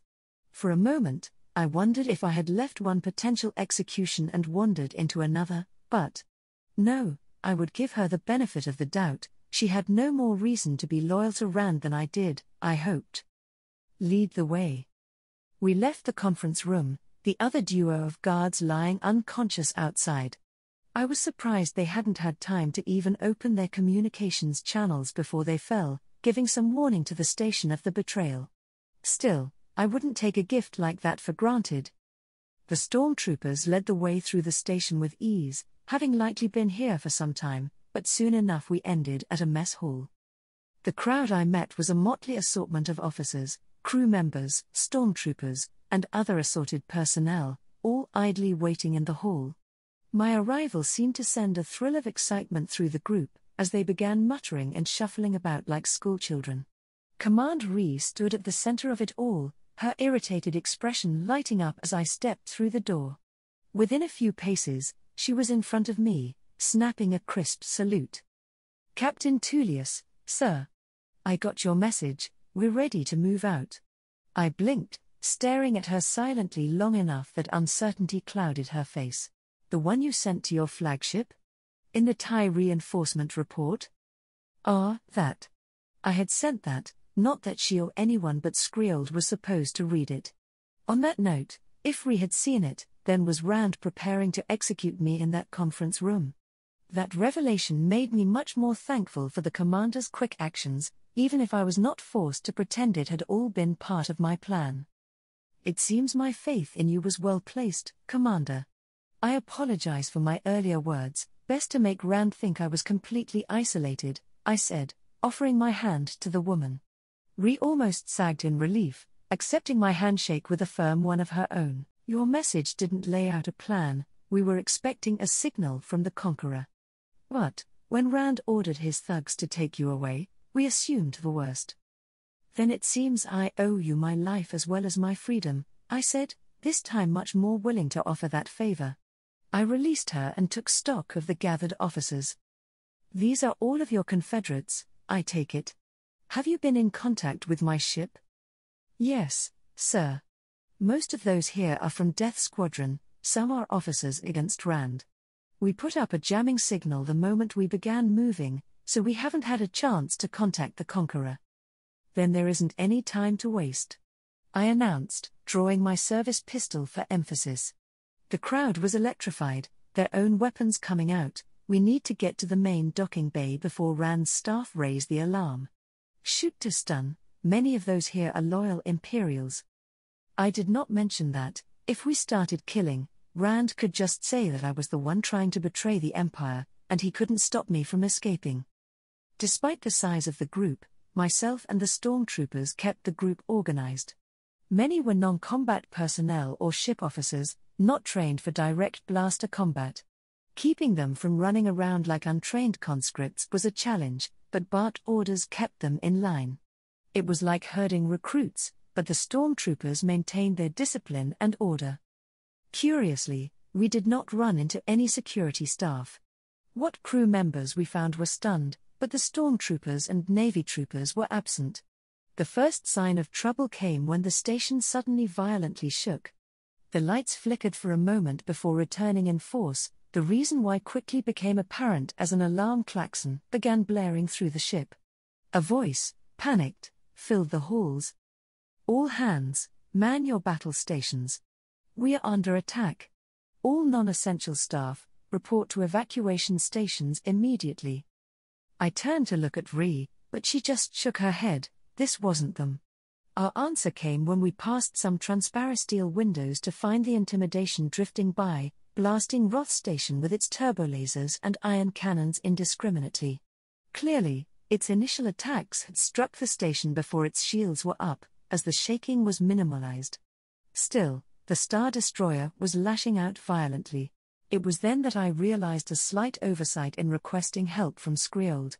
While I was touched by her loyalty, I had failed to account for the fact that she was an officer aboard a Star Destroyer, under me, and in Arrowhead command. None of those engendered subtlety, which coalesced into a full broadside from a Star Destroyer. A competent officer, but Skriold had the tact of a power hammer.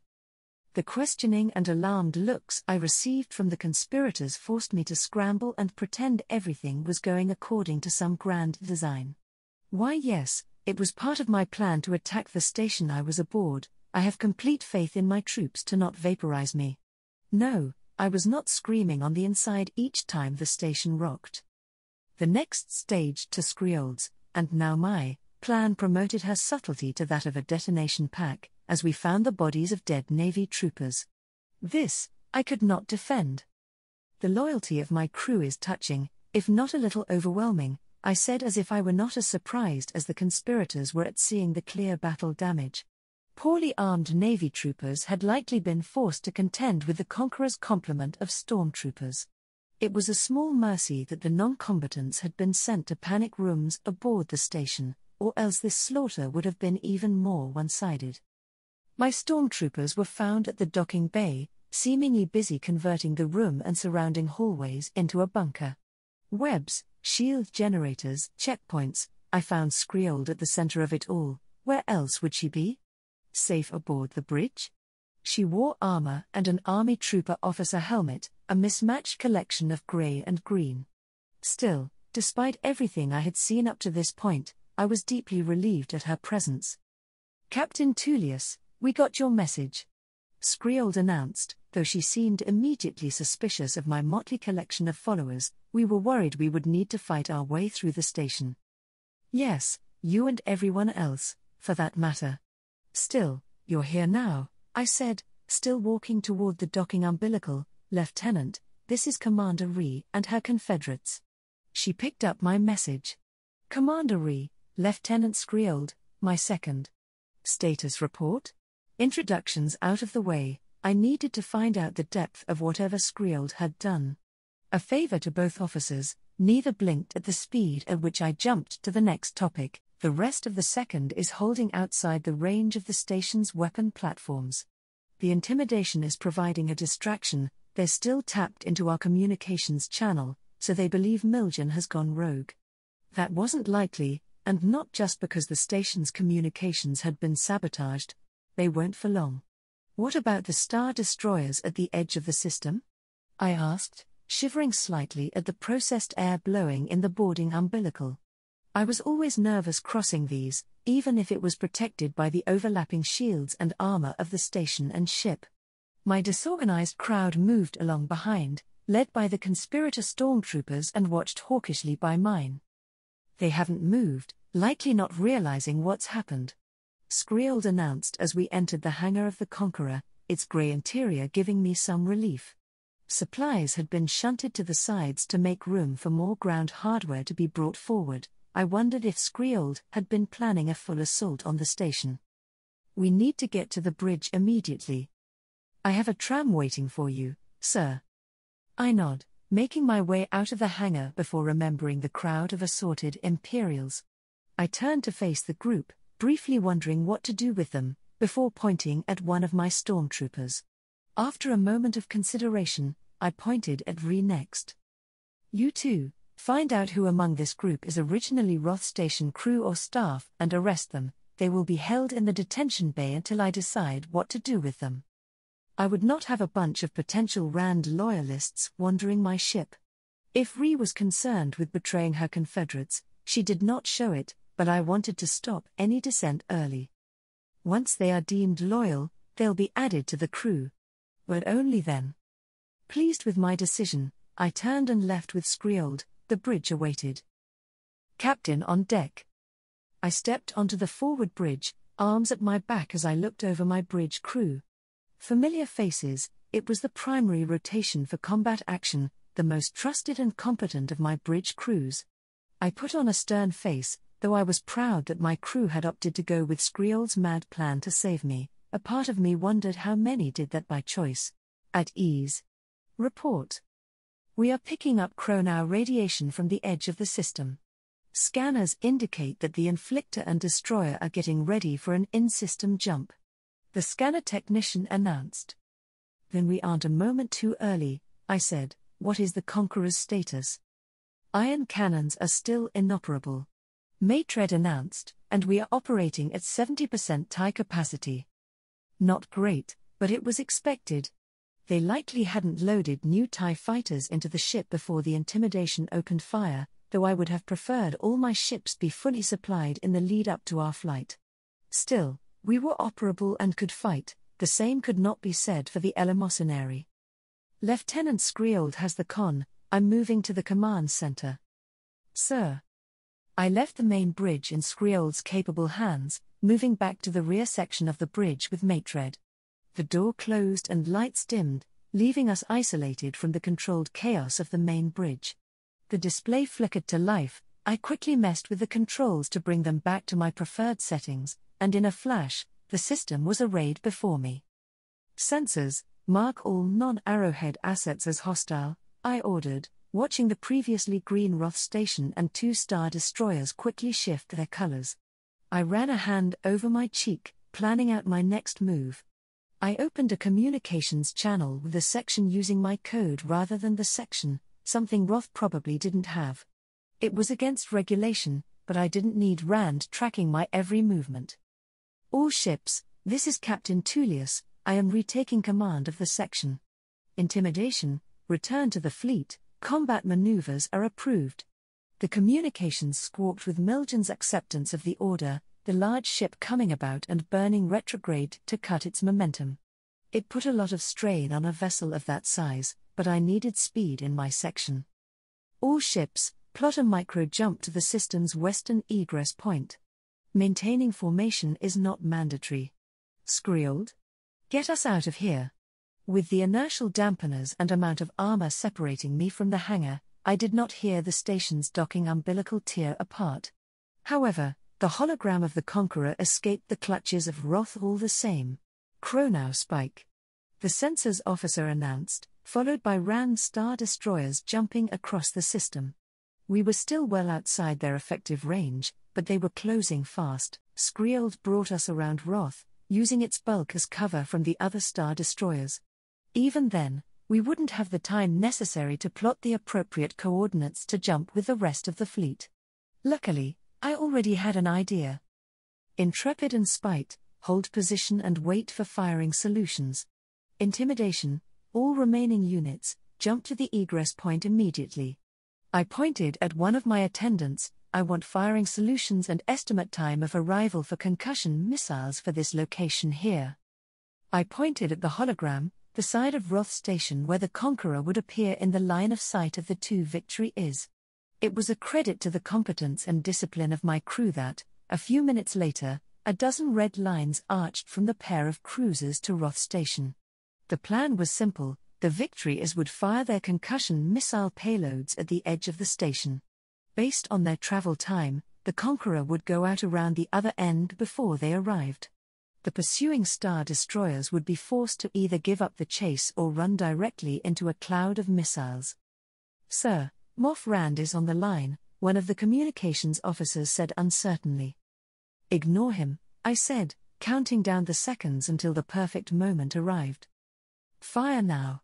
I ordered, and soon the red lines were replaced with glowing orange dots burning as fast as physical munitions could across the void. Sir. It was the closest Scriold would get to questioning my orders. To be fair, from her perspective, I had just ordered my cruisers to shoot at us. She didn't have the benefit of the holotable showing her the precise firing arches of all ships engaged. Keep us moving, Scriold. I ordered, gripping the edges of the holotable as the plan played out. The pair of Star Destroyers, more modern than the Conqueror, were gaining, but not fast enough. The Conqueror broke her cover, launching off into the open void as fast as its engines could push it. Now, space is a big place, and no matter how wide of a spread Victory is had with their missiles, the 2 Star Destroyers could just go around. However, the 2 had enough momentum that they couldn't just move around, not without stopping or slowing down. By the time both Star Destroyers had slowed enough to avoid running prow first into a missile cluster, the Conqueror and her escorts were long gone. Back into the rebel-dense Model sector. Capital ships. Elemosinary, briefly, Imperial II-class Star Destroyer, Grand Admiral Oswald Schick.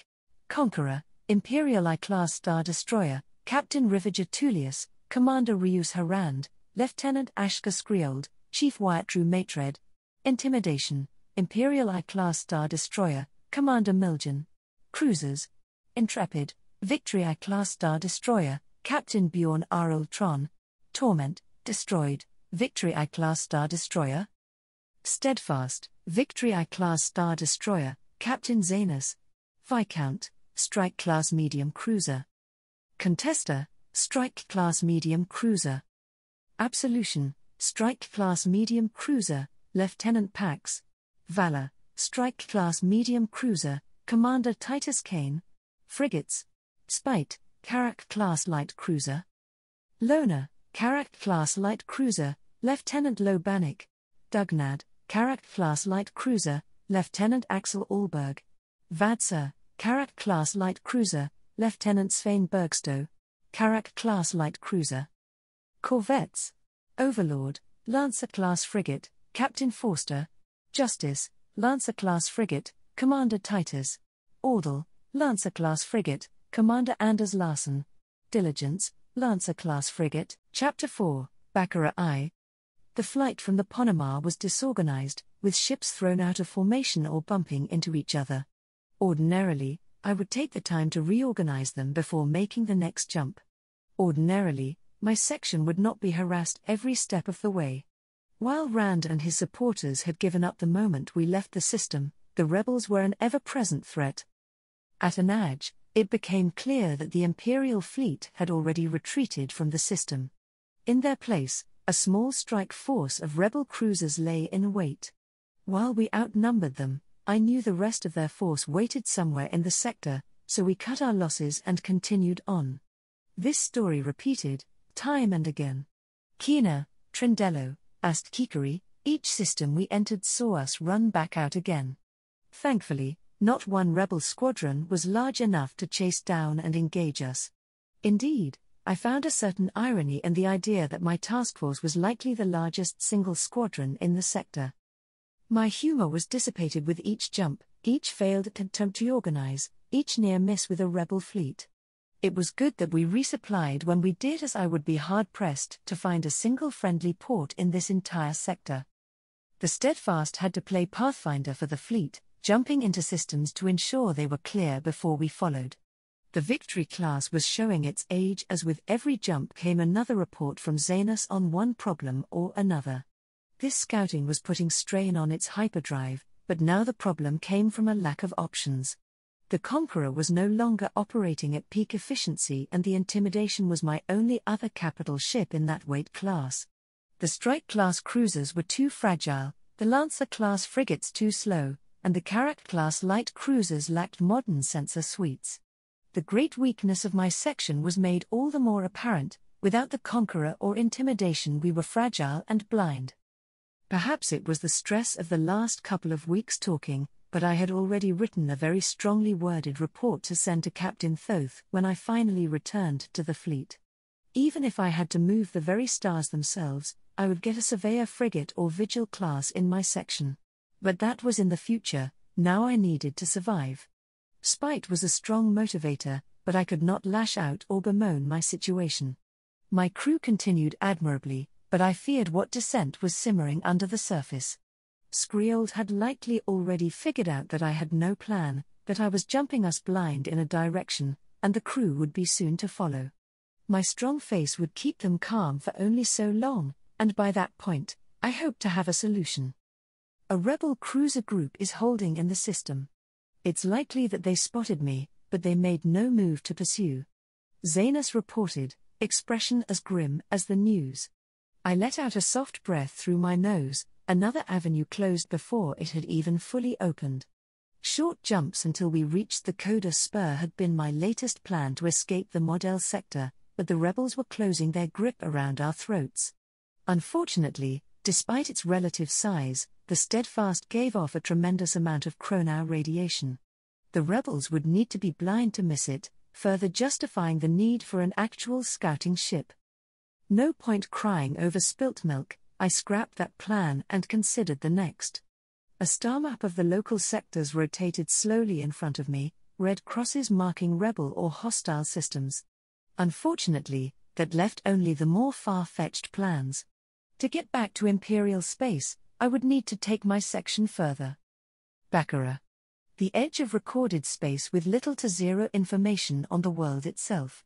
It was civilized, that much was known, but it also would be the jump-off point to wander wild space. We would skirt the western edge of the galaxy, finally re-entering the Empire proper at Galantos, the edge of the core worlds, but from there I could get into the core and be relatively safe. Unfortunately, that section of space was underexplored at best, with star lanes and hyperspace routes both fleeting and thin. But, It was better than the alternative, fighting our way out. It seems Baccarat is becoming our only option. Skriold noted softly, echoing my thoughts. I nodded in agreement, irking me though it did. The expedition would take 2 weeks at best, and only then if the hyperlanes remained available. If they didn't, then this would become a very long trip. Damned if we do, damned if we don't, I said, turning to the navigation officer. Plot us a course to the Baccarat system. Steadfast, rejoin the formation. Intrepid, take over pathfinding. Zaina saluted before flickering away, an action mirrored by Captain Tron of the Intrepid. The section became a storm of movement as the Conqueror's navigation officers fed new coordinates and orders to the other vessels. The Steadfast limped back as the Intrepid took off, making its way for the exit point out of the system. As the Intrepid vanished into hyperspace, I turned to cover my mouth, muffling a yawn. I hadn't slept in bleeding stars, it must be nearly 50 hours. I had enough stimulants and caffeine running through my veins to put a less healthy man into cardiac arrest. I could feel the bristles on my lip and chin as I moved a hand over my face. It had been even longer since I had a chance to shave. I must look downright homely by now, letting my grooming standards go. I stopped myself short of rubbing my eyes, the dryness growing into irritation. Instead, I busied myself with grabbing my recaf cup, precariously balanced on the edge of the holotable. Empty. Damn. As I tried to figure out when I had my last cup, Skriold approached. She looked much better put together than me, though she had been put on rotation with the other command officers to make sure they had time to sleep. Commander Harand in the Conqueror's tertiary bridge and Matred cycled with her. Having only one of them out of sorts rather than all three just seemed like good planning. Sir, she said as she approached, current estimates place our arrival at the Baccarat system within 12 hours. The section is moving in good order and there does not appear to be any issues. Good time. I noted absently, my eyes drawn back to the holotable. Skriold seemed to debate with herself for a moment, needling her lip with her teeth before glancing around. She found whatever she was looking for, because she suddenly leaned in to whisper conspiratorially. Captain, it is my and the other staff's opinion that you should spend this time resting. I blinked owlishly back at the woman, caught off guard for a moment before quickly responding. Your opinions are appreciated, Lieutenant, but I cannot possibly. It is a professional request, sir. We can manage the ship until the fleet arrives in Baccarat. Professional request, or we aren't really asking. Do what we say. Insubordination, but insubordination for my health. I was a bit bemused by the thought, mostly because I had never been ordered to sleep before. Then again, I hadn't spent days awake before, so this was a time for new experiences. I debated refusing Skriold on principle, taking that moment to look around. Only then did I realize that we were alone in this corner of the command room, which was what Skriold had been checking before she made her request. I must have really been tired, if I hadn't noticed we were alone. Between saving face and finally resting my eyes, I found myself struggling to make a decision. Skriold took that choice out of my hands again. We placed a mat in the officer meeting room. My subordinates mothered me, but I was tired. What was a few hours? I could trust Skriold, Matred, and Haran to keep things under control for a little while. Yes, that was a good idea. I nodded my consent to Skriold, setting my cup on one of the consoles nearby. The moment we arrive at Baccarat. I reminded her. The moment we arrive, sir. I was not happy about this, but I left without further fuss. The adjacent conference room was dim and empty, the chair near the head of the table pushed aside to make room for a simple mat. A sleeping bag sat atop it and a pillow at the head, but my exhaustion had reached such a height that at its mere sight I had nearly collapsed. I trudged the rest of the way, shrugging my jacket off and leaving it thrown over a nearby chair. I fell to my knees in a distinctly undignified way, grunting with exertion as I rolled over onto my back. The mat was thin, no doubt ripped from an emergency pack nearby alongside the pillow. The thin cloth was far from enough to mitigate the hard durasteel floor beneath me, but at that moment it felt like I was laying on a bed of clouds. My eyes closed gratefully as I allowed myself to slip quickly into the embrace of sleep. I had no idea how long I was asleep, only that my awakening was just as abrupt as my rest. I sat up, barely coherent as I looked around blearily. I was in the conference room, which I remembered falling asleep in, so I couldn't have been out for that long. It was distinctly noisy, a sound I recognized, the controlled chaos of a bridge at war. Had something happened within the short time I had been asleep? Then a second alarm blared through the ship, for it must have been the first that awoke me. I knew the alarm, blared twice in rapid succession, and then twice again. There it was, we were engaged, or soon to be. It was a call for the crew to man their battle stations, for pilots to rush to ready rooms and don their flight suits, and for the non-essential staff to secure the ship and rush for cover. I was on my feet in a flash, drowsiness forgotten as I blindly grabbed for my jacket.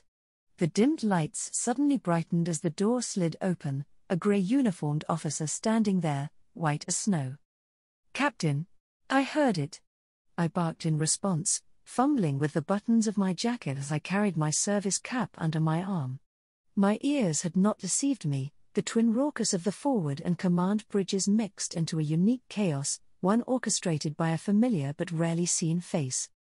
Commander Rius Harand was a tall and thin man, pale in his complexion and dour in his disposition. It was fitting then that he lived in the depths of the ship, overseeing the Conqueror's auxiliary bridge. He and I rarely spoke outside of text-based messages. I kept him in the secondary bridge in the event the Conqueror's command staff was decapitated. Ironic, given the fact that he was my longest-serving subordinate, from my days before joining Arrowhead Command. I shuddered at the thought, but I would not leave my crew to follow me into death if that time came. The more important aspect of Harand's duties was acting as the section's commander if I were unable, less as the captain of the Conqueror herself. Harand had his subordinate take over commanding the vessel if Skriold were also disposed of.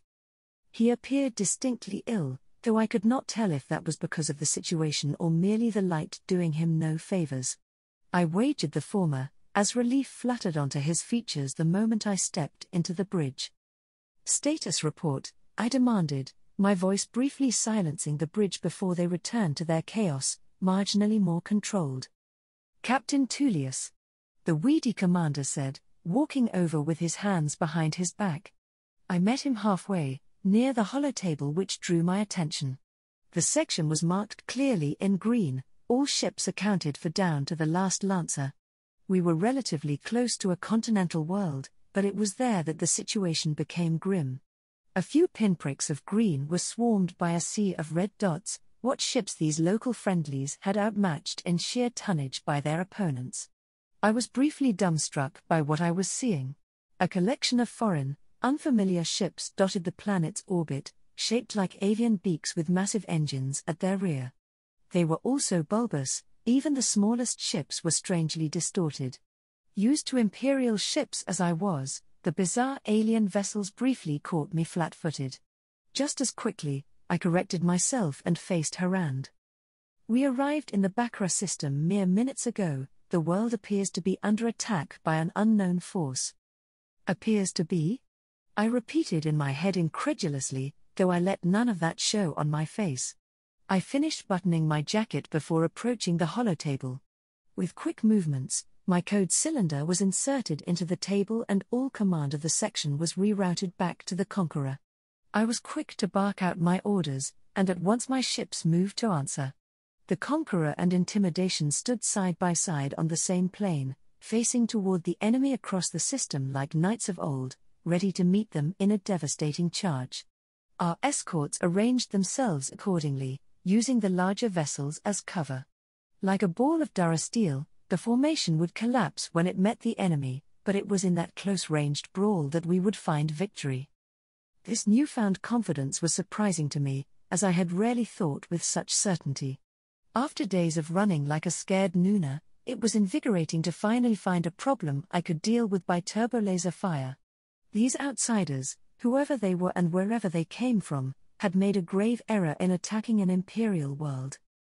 The noise of the forward bridge distracted me for a moment, drawing my attention as the crew quickly brought the Conqueror to order.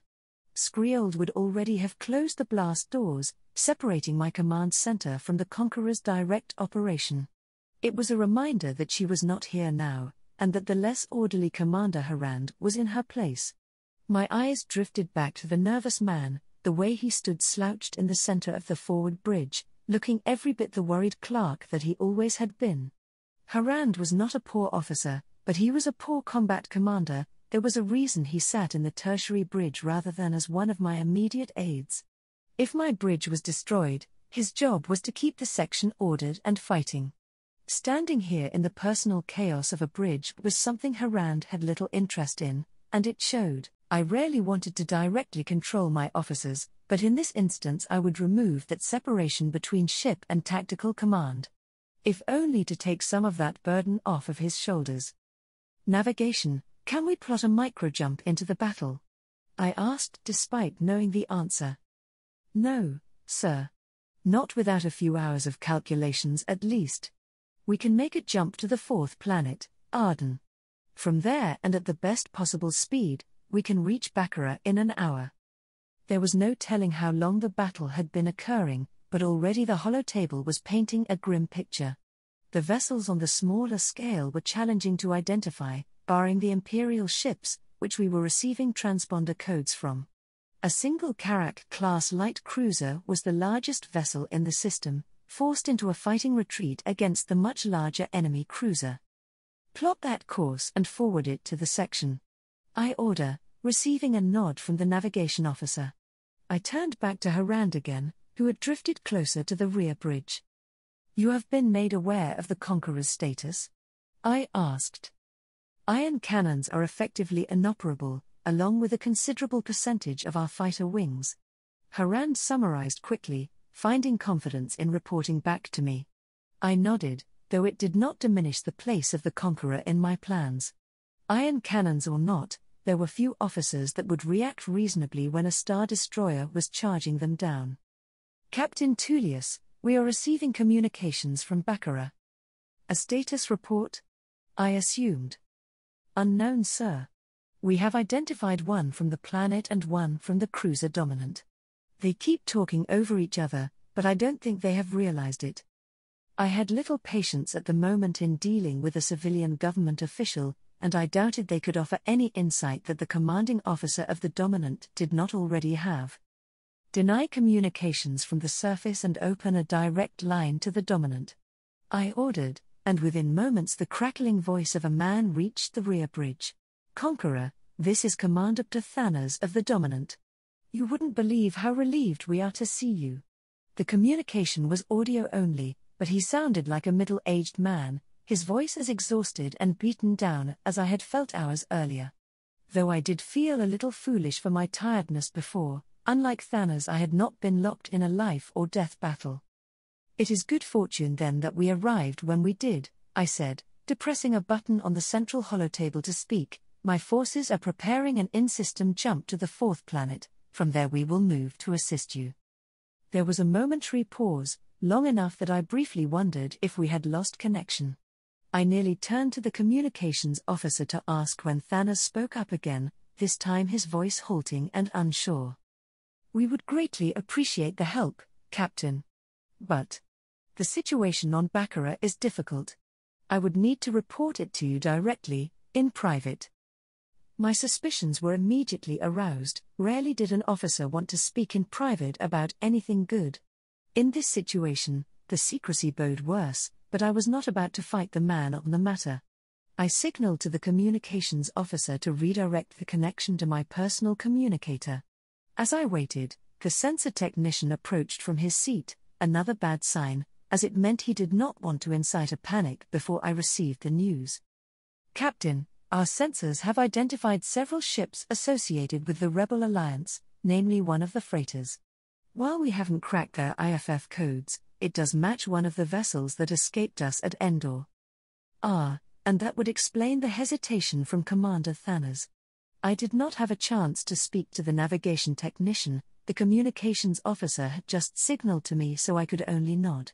I raised my communicator to my mouth and stepped back to the holotable. Command Thanos, this is Captain Ravager Tullius, commander of the Conqueror and of the 2nd Flank Squadron, Arrowhead Command. I was hoping, before I received your report, you could explain the presence of rebel vessels in the system. They appear to be engaged in that brawl over your world. Yes, that was the issue I wished to discuss with you. Joy. Sienna Ree. Idle hands were no friend to a tumultuous mind. It gave me time to think, and the thoughts that passed through my mind nowadays were of a more dangerous variety. I had kept myself busy on Roth Station for that very reason, to forget about Endor, about my shaking belief in the Empire, and about the mother I had left behind. I could still scarcely understand my decision to throw my lot in with Captain Tullius now that I had time to think on it, only that I needed to escape the overbearing madman that was Governor Rand. He had been increasingly unsubtle with his bashing of the ruling council and backing of some kind of warlord group he was part of, a dangerous prospect for my shaken faith. I knew nothing about Tullius on the other hand. He was another Imperial officer who had likely wormed his way into a position of power. However, unlike me, Tullius had immediately sought his escape the moment it became clear Rand intended to entrap him as he had me and the others. It was almost embarrassing in that respect, as I had made no effort to return to the Empire proper and instead filed reports on passing ships from Endor. My injuries had interred me, but that felt more like an excuse than a justified reason. When the call to arms came, those of us that had been brought onto the Conqueror but had not been swept into one station or another gathered in a mess hall. There was an emergency muster station nearby if the vessel was lost, but without any standing orders or evacuation points, we had nothing better to be doing. So, I was left with my thoughts. Of Endor, of the failing Empire, of my imprisoned mother and her life held over my head, of friends lost to the fires of rebellion. It seemed that the Empire took far more than it gave to me as of late. It was a greedy and selfish way to think, but I had selflessly given everything to the Empire. Maybe I deserve this moment of selfish respite? My thoughts were brought to a halt as the door to the mess hall opened and an officer walked in. The rank plaque on his chest revealed him to be a junior lieutenant, and as a bridge officer based on his pair of code cylinders. He was disheveled, not in his uniform, as no self-respecting bridge crew member would allow anything other than perfection in that respect, but in his hair and eyes. The man looked as if he had run across the Star Destroyer to get here, which based on his panting he may well have. He clutched a datapad tightly to his side, owlish eyes scouring my group until they landed on me. There was a flash of recognition before he stormed over to me. "Sienna Ree?" he asked without preamble or a salute, eyes dropping back down to his datapad before she even had a chance to answer. "You are a pilot, correct?" Despite the rudeness of his questioning, I straightened slightly and spoke. "I am. I was trained to fly multi-role, interceptor, and shuttlecraft. Less formally, I was a fair hand at TIE bombers and gunboats, not that they were my specialization or even a desire to fly." The lieutenant nodded, not speaking for a moment as he fiddled with his datapad. "You are fit to fly?" Again, I nodded. Again, it was with an addendum. I was technically fit to fly, insofar as my injury not being debilitating enough to stop me anymore. I was certain to get an earful from a medical officer once they realized the extent of my injuries. That was good enough for the bridge officer, as a mouse droid rolled over with a whine. "You are to report to Crimson Squadron. You're filling in for Crimson 8. Report to Flight Commander Lorne Homner at Crew Quarters Nern Trill 2. And that was all there needed to be said. The lieutenant turned to call for a Niharic from the rest of the officers as I took off after the fleeing mouse droid. Something about avoiding the captain's pathway was the last thing I heard before the blast door slammed shut. I quickly overtook the small droid. I knew the interior of Imperial Star Destroyers and was especially familiar with the flight decks and meetings rooms these standardized vessels had. I hardly needed to focus as I moved through the featureless halls, my mind alight with apprehension and excitement. A dogfight was just the thing I needed to keep my mind off the situation, and the Empire, being behind the controls of a TIE fighter, had always done wonders. Even if I needed to play in the shadow of another officer. The barracks was noticeably empty when I arrived, almost to the point that I feared I had missed the other pilots and those gathered here were just the reserves. Most were already in the familiar jet black flight suits of Imperial pilots, though few of them had their helmets on. 7 sets of eyes turned to me, all displaying varying degrees of interest at my appearance. I straightened, saluting the gathered pilots. "Commander Sienna Rhee, I've been reassigned to your squadron as Crimson 8. No one spoke, though several of the eyes turned to one of the officers at the opposite end of the quarters. An older man with a thick moustache and sunken eyes met their gazes before returning to me, a confused expression on his face. He seemed to realize something soon after, as he spoke. "Ah, you're one of the carryovers from Roth. Maitred didn't mention you, but I guess we're too short-staffed to complain. Take a seat, I'm Flight Commander Homna, Crimson Lead or Crimson 1. You'll have time to meet everyone else once we're launched, for now. Marie, she looks about the same size as Jana, see if we have any of her suits left." "Sir." Marie, a shorter woman with light blonde hair, rose and saluted, before signaling for me to follow. The rest of the pilots continued to dress as we approached one of the lockers. "Jana was a bit larger around the shoulders than you, so this will probably be a bit big," Jana explained as she opened the locker and pulled out a pristine flight suit, handing it to me as she spoke. "We can get you fitted properly, if Maitred or whoever assigned you here decides to keep you attached." I nodded slowly, not seeing a reason to respond as I lay the flight suit over a nearby bench. "Where's the rest of your squadron?" I asked to make conversation as Marie didn't walk off. Curiously, she was rifling through the rest of Jana's stuff. I didn't comment, I wasn't part of this squadron's chain of command. "You're looking at them. 2 wounded in the medical bay, 5 downed at Endor.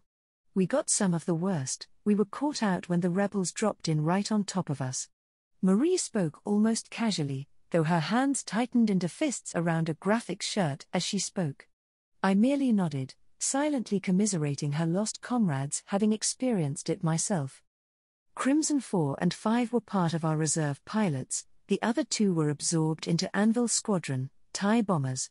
At least we still have enough ties to go around.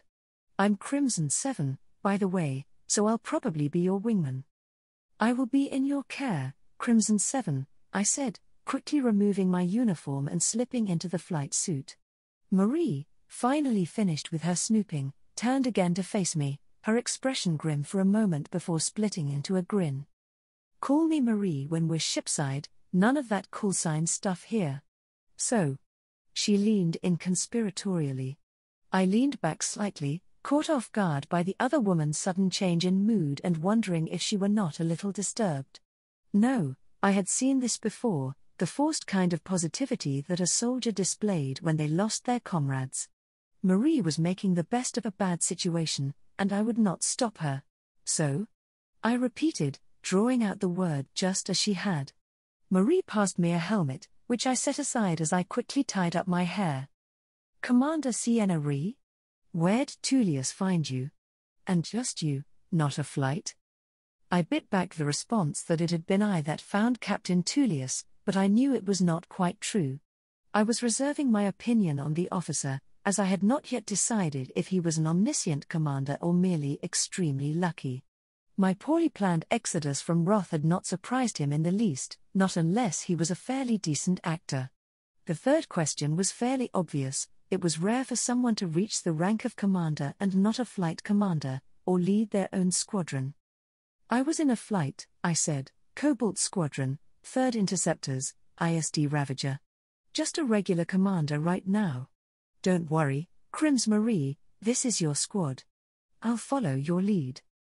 Marie gave a stern nod, before seeming to realize what I had said. She looked down at me incredulously. "Interceptor. Are you sure I'd want you as my wingman?" The question wasn't meant to be insulting, it was born of a long-standing reputation of TIE interceptor pilots having far more fanaticism than they did survival instincts. It was a well-deserved one at that, as interceptors were often pushed to the very limits of their construction with little regard for survival. Marie's half-jest was made to gauge if I would play nice with the rest of the squadron. "I was a fighter pilot before I was an interceptor, I'll play nice," I joked at her myself, before putting on a faux serious expression, "But if you're too slow, I'll leave you behind." "I'll hold you to that," Marie said, maintaining her serious disposition for a moment longer before becoming all smiles again. "I'll leave you to getting dressed, we'll see how you fly, Commander." TIE fighters were not designed for comfort, it was a fact distinctly familiar for me. Sinar had designed the starfighters for speed and cost-effectiveness, or in other words, cheapness. Yet despite this knowledge, I had never been as at ease than when I was behind the controls of a TIE. The control panel in front of me blinked softly, still in rest mode from its last engagement. The fighter, much like its new pilot, had been moved into Crimson Squadron to replace its lost members. The newly designated Crimson 8 was shiny and clean, unlike its fellows which all still bore their damage from previous battles.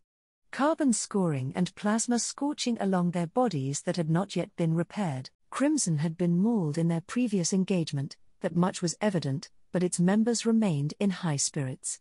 Fatalism was a death sentence in the Starfighter Corps, or so the old adage went. We just reverted from lightspeed.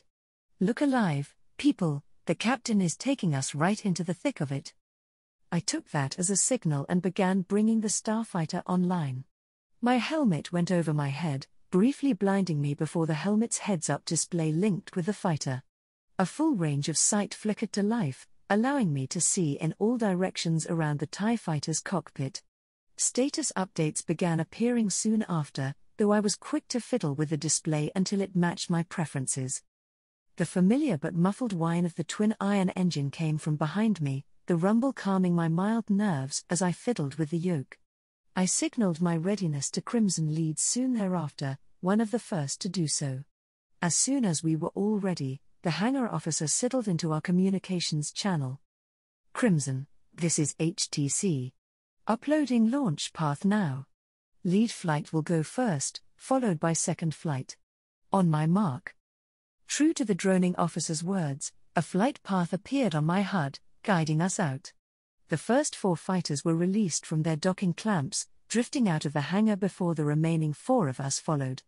The area immediately outside Conqueror's hangars was a sea of activity, the vessels closing into a tight packing as this disgorged their fighters. I remained glued to my new wingman's side, and true to Marie's words, it was her. The squadron was 2 flights, made up of 4 elements and 2 TIEs each. Smaller than the usual squadron, but it was all we could muster in the current circumstance.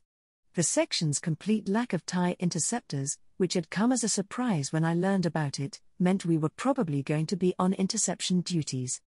Going that the collection of Lancer-class frigates and skip-ray blast boats didn't destroy everything that got close in the first place. 4 of those frigates was a fair number for a section of this size, but paired with the skip-rays and at this proximity, any bombing run would need to be committed and borderline suicidal to charge the Conqueror and her escorts without considerable support. My helmet's display flickered as it was fed data from the Conqueror, flooding my view with green and red markings before quickly adjusting. Relevant data for the section hovered over ships, but my eyes were drawn to the veritable sea of red hovering over nearby Baccarat. A few IFF pings for Imperial forces flashed out from the Horde, but they were overwhelmingly outnumbered by hostile forces.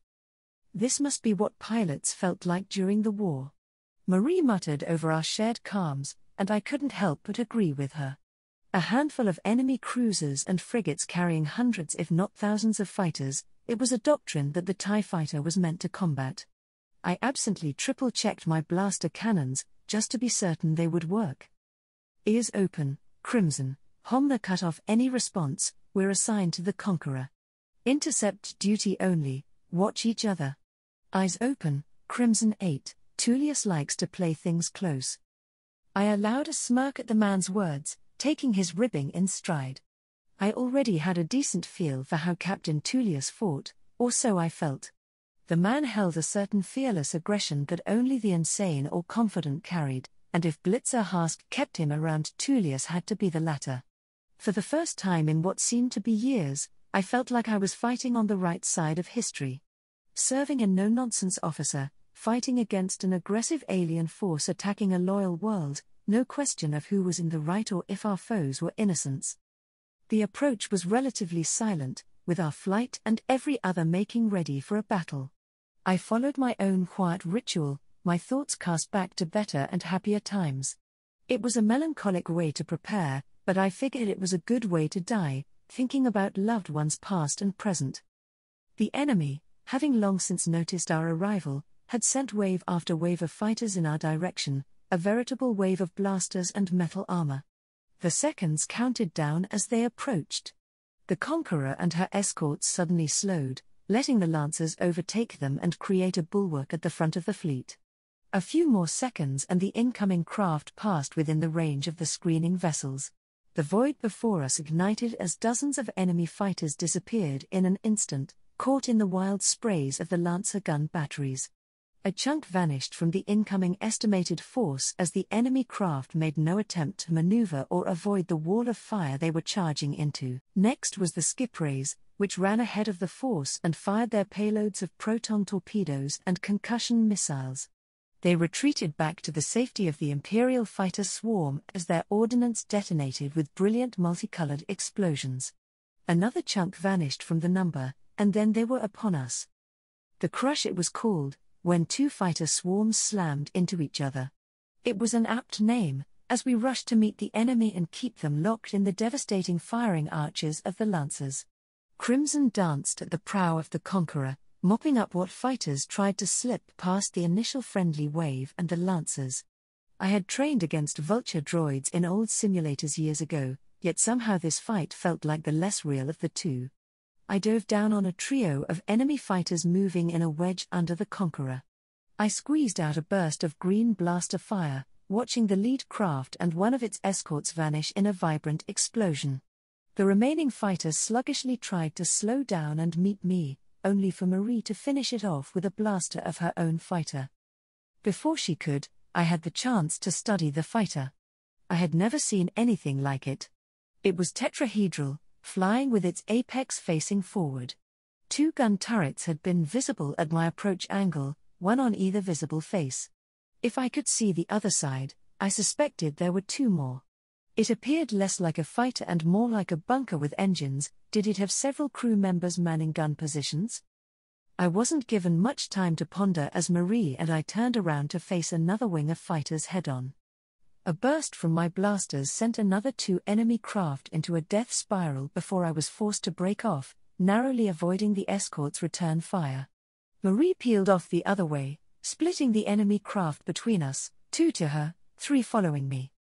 The enemy craft were fast, but either not very maneuverable or controlled by poorly trained pilots. My evasive maneuvers were followed by lazy drifting and micro-adjustments, the starfighters opting for accuracy by volume of fire.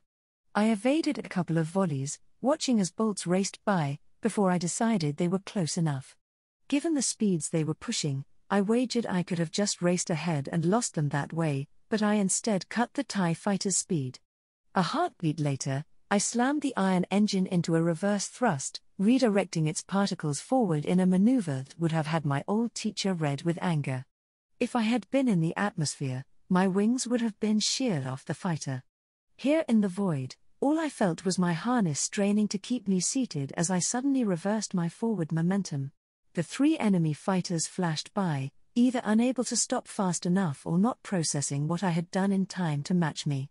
I pushed the engines forward again, putting me back on the tail of the trio of enemy craft. From there, it was like a simulator, a squeeze of my triggers and 3 hostiles were splashed. I spun the TIE back around, racing toward the throng of battle with renewed vigor. I needn't have bothered as my HUD reported the enemy ships had been cleared from around the Conqueror and intimidation. Marie, evidently having taken care of her own pursuers, rejoined me as I passed over the Conqueror's starboard gun batteries. "Just like the simulations," she said, echoing my earlier thoughts. "Don't get cocky," I warned her in turn. "No," Marie was quick to add, "I mean, just like a simulation. It's like we're fighting simulated AI hostiles instead of real ones. They don't maneuver, they don't dogfight, they just move in a direction as a herd. I just flew in a circle until I was behind mine." I closed my mouth, thinking for a moment and realizing Marie was right. While the Clone Wars were far behind my time, I had been trained in the Academy on Vulture droid simulators. As a swarm, they were exceptionally dangerous. However, individual droids were not very advanced, being controlled by a central computer. "You think they're droids?" I ask after a moment of consideration. "That, or the worst pilots this side of Chandrila." I smirk at the comment before switching channels that have Crimson lead. "Lead, this is Crimson 8. "Go ahead, Crimson 8, Homna said after a moment of silence. "Be advised, enemy craft appear to be automated. Combat behavior indicates ineffective stimuli processing and reaction times." "Received, Crimson 8. Command is a step ahead of you, though." He was cut off as one of Matred's officers cut into my communications channel, and likely those of every other pilot. "All units, this is the Conqueror. Reports indicate that the enemy has deployed droid starfighters. New orders incoming." Nothing changed for Crimson Squadron, as we were already placed on interception duty. All other fighters were pulled close to a fleet vessel, either one of the capital ships or one of the smaller escorts. The orders for dealing with droid swarms were simple: stay close to a command ship and don't give chase. It was a popular tactic by the Separatists during the Clone Wars, to trick clone pilots into chasing down small groups of Vulture droids only to be fallen upon by a swarm of reinforcements. With the rapid retreat of the Imperial craft, the enemy fighters gave chase, directly into the waiting moors of the anti-fighter vessels. Again, the Lancers and Skipray blast boats carved away at the overwhelming number of enemies. And then they were upon us. More fighters blew past the protective screen. With the Conqueror as our backdrop, we faced them. Commander Ptathanas, the invaders, when faced with the choice between fleeing the system or facing a pair of star destroyers, decided discretion was the better part of valor. They lost several of their escort vessels, bombers giving chase as Captain Tullius sought his battle. Ordinarily, the sight of Imperial star destroyers would have been a cause for celebration in my eyes. Their timely arrival had scared the enemy into flight without needing to engage, and the trial of holding back an overwhelming force was rewarded. Unfortunately, I did not know that reinforcements were en route, so I sought assistance from another source. The rebel forces that had joined the battle on our side were as wary of the star destroyers as the Imperial were of the rebels. This situation might have been swept under the rug, so to speak. A decision was made out of desperation, but with Imperial ships arriving in the system, we could join our forces and push the rebels out as well. Unfortunately, Captain Tullius's vessels were flashing Death Squadron identification alongside Arrowhead Command, meaning they were representing not just Blitzer Hask, but the Emperor himself. Of course, if these vessels were representing Imperial forces in the sector, then it made the arrival and claims of the rebels all the more bizarre. If the Emperor was dead and the Empire driven from the sector, then where had Tullius come from? Answers would be found, but until then I would need to keep peace between both sides. "Commander, Governor Narus is attempting to hail us," the communications officer announced, turning his chair to face me. At my nod, he accepted the communication. Even without seeing his face, I could imagine the scowl Wilik Narus was displaying. "Commander, status report." I allowed the barest smirk to cross my lips at Narus's agitated tone, enjoying the panic of a man so used to control having it pulled from his hands. My amusement did not appear in my tone as I responded. "The invading force has been routed, they refuse to engage Captain Tullius," I said. "The day is ours." "You have been in contact with the captain? Did the Emperor send him?" In a flash, my amusement faded, replaced by a familiar unease. Even with a victory over the invaders and the arrival of friendly Imperial forces, there was no telling when the aliens would return and in what numbers. There hadn't been a star destroyer in the Baccarat system since the world was brought into the Imperial fold. Two of them were bound to draw attention. Unknown at this time, I was about to speak with the captain. "Good, we can use him to rid ourselves of the rebels as well. 2 entire star destroyers will be, Governor, if I may." I interrupt Narus, quickly stopping him before he drags yet another war into this system. His ambition often outstripped his logic, but pitting the two fleets that had saved us against each other was a terrible idea. Narus did go silent, so I took the chance to continue. Until we are certain of where this Tullius stands, we cannot risk angering the rebels. They may attempt to conquer Baccara at best or leave us to our fates at worst. While the invaders did retreat in the face of reinforcements, there is no telling what size of force they may bring next. We need every ship we can get. Narus was silent for a long second, and without being able to see his face I couldn't gauge his reaction. Wylick Narus was no moron, but often he let his emotions have more control of him than he would care to admit. There was a reason that he had been let go from the navy and sent to govern Baccara. Open talks with Tullius, gauge his intentions. He did not refuse to work with the rebels. Not from what I could tell. He appeared agitated but did not comment on it. That he hasn't attacked us or the rebels is a good sign. Keep me updated, Commander. With that, Narus closed the communications channel. I let my shoulders droop slightly, tension draining before it returned in force. There would only be a brief respite before I needed to explain to a member of Death Squadron why I was working with the very rebels they had been fighting. I turned to the communications officer, about to order that we open a line with the Conqueror when he spoke first. Conqueror is requesting a channel, Commander. I paused, swallowed, and then nodded. I'll take it at the holotable. With that, I retreated into the Dominance Bridge, where a large raised dais sat at its center. Much of the space was dominated by a holotable, the holographic form of Baccara gently spinning over the top of it.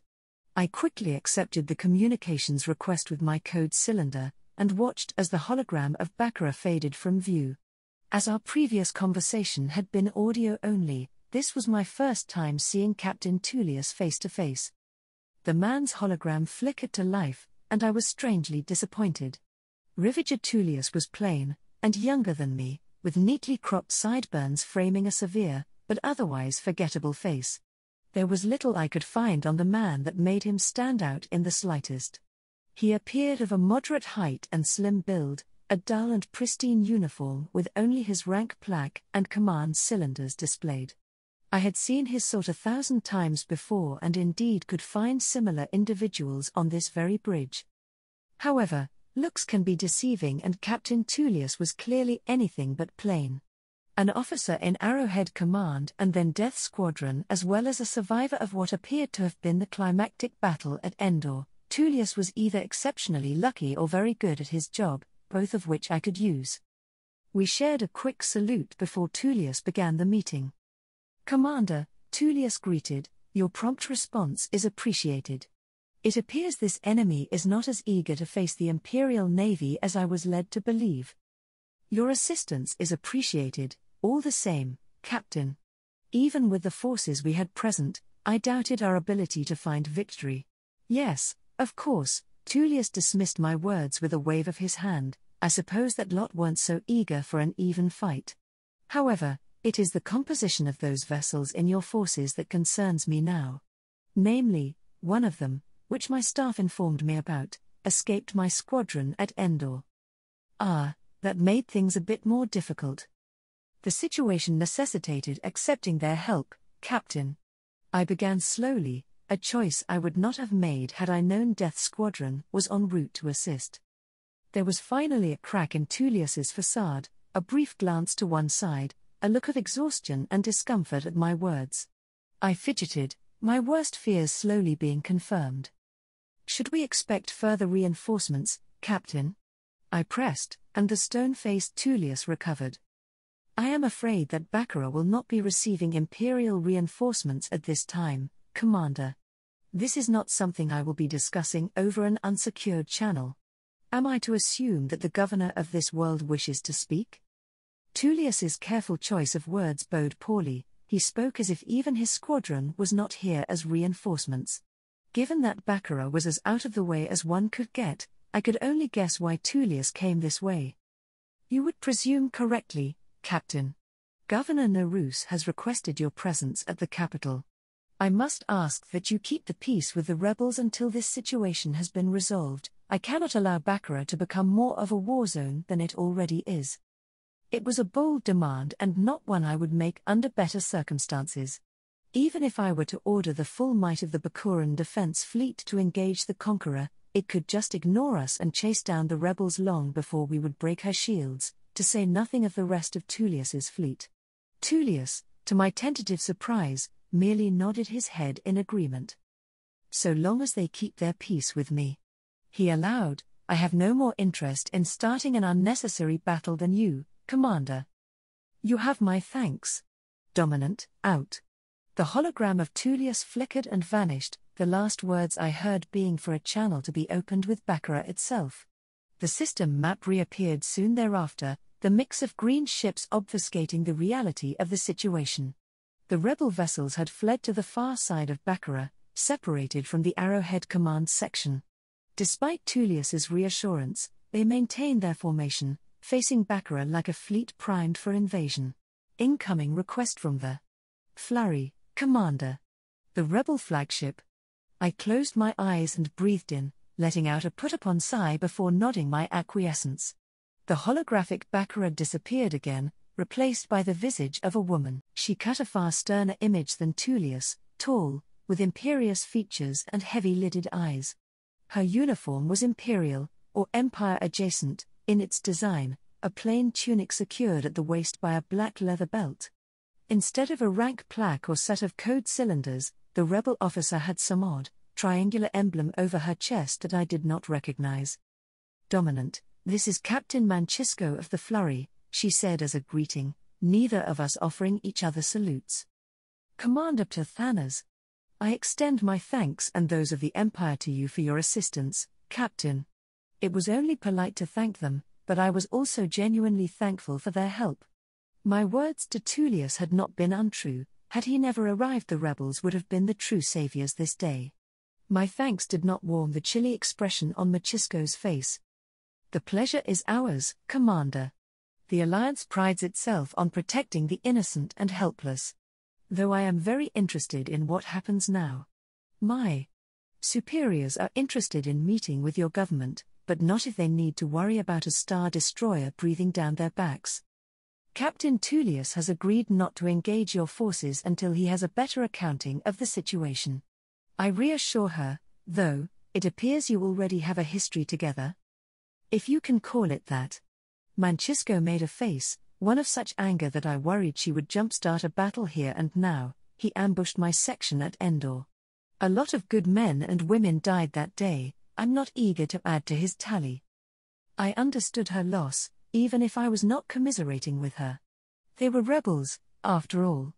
They had chosen their side, and it was only natural that the Empire render out judgment at the end of the turbolaser. Instead of saying as much, I merely nodded solemnly. Your ambassadors have my word, no harm shall befall them on Baccarat. Even if I need to be on world myself to keep Tullius in line. It was a large promise to make if Manchisco's quirked eyebrow was anything to go by. This. Captain Tullius will be on Baccarat? She asked slowly, to which I nodded, very well. This is acceptable. Await our arrival, Commander. Again, I nodded, and the communication cut out. It was only after the hologram of Baccarat returned did I realize what Manchisco had said. I was awaiting their arrival, hers included. So I would need to balance a rebel officer with a score to settle against an imperial officer who commanded the largest force in the system. Joy. Rivage Tullius. Captain, we don't need supplies. At best speed, we could reach Galantos within a couple of weeks, Commander Harand argued, he and Skriold standing in front of the medical gurney I was seated on. I winced as the medical droid plunged a new needle into my shoulder, another inoculation, local this time, rather than general. It had been too long since I had been planetside, and I did not have time to deal with whatever illness I might pick up on Baccarat. Harand had taken this battery of injections as a chance to convince me against getting involved here, and honestly he was doing a good job of it. Alien invaders, rebel ships, Bakuran collaborators, now that the moment had passed, the idea of fighting here lost much of its luster. Unfortunately, Skriold had decided to argue against his recommendations. This is a loyalist world, she said, Her unflinching gaze locked on me as Harand shook his head. "We cannot abandon them to the whim of insurgents and aliens." "She's right, you know," I say airily, eyeing the medical droid with suspicion as it switched to another needle. "We are under orders to return to the core, orders from a Grand Admiral. We must be realistic on what we can do and where." Harand's rebuttal was more reasoned than Skriold, which was doubly surprising to me as Skriold had always been the voice of practicality. As had Harand. And Maitred, for that matter. Maybe my staff needs an idealist. "He's right, you know," I add again, still distracted now that the droid was putting a bandage over my shoulder. At this point, neither officer was listening to what I was saying, so focused on arguing as they were. I pulled my tunic back on, formulating a justification for my decision as I went, one that would satisfy both sides. Our adventure across the Model sector has made me perhaps more cautious than I need be, but I will not commit our survival into the hands of good fortune. I want our cargo holds full before we wander into the barren west, and I intend to impress upon the local governor that we are not at his disposal. I had not escaped Rand only to go gallivanting into the waiting hands of the next moth I came across. Too many stimulants and too little sleep had made my temper short and my patience thin. Unfortunately, my master plan had made neither part pleased, Harand for the waste of time, and Skriold for us abandoning the Bakorans to their fate.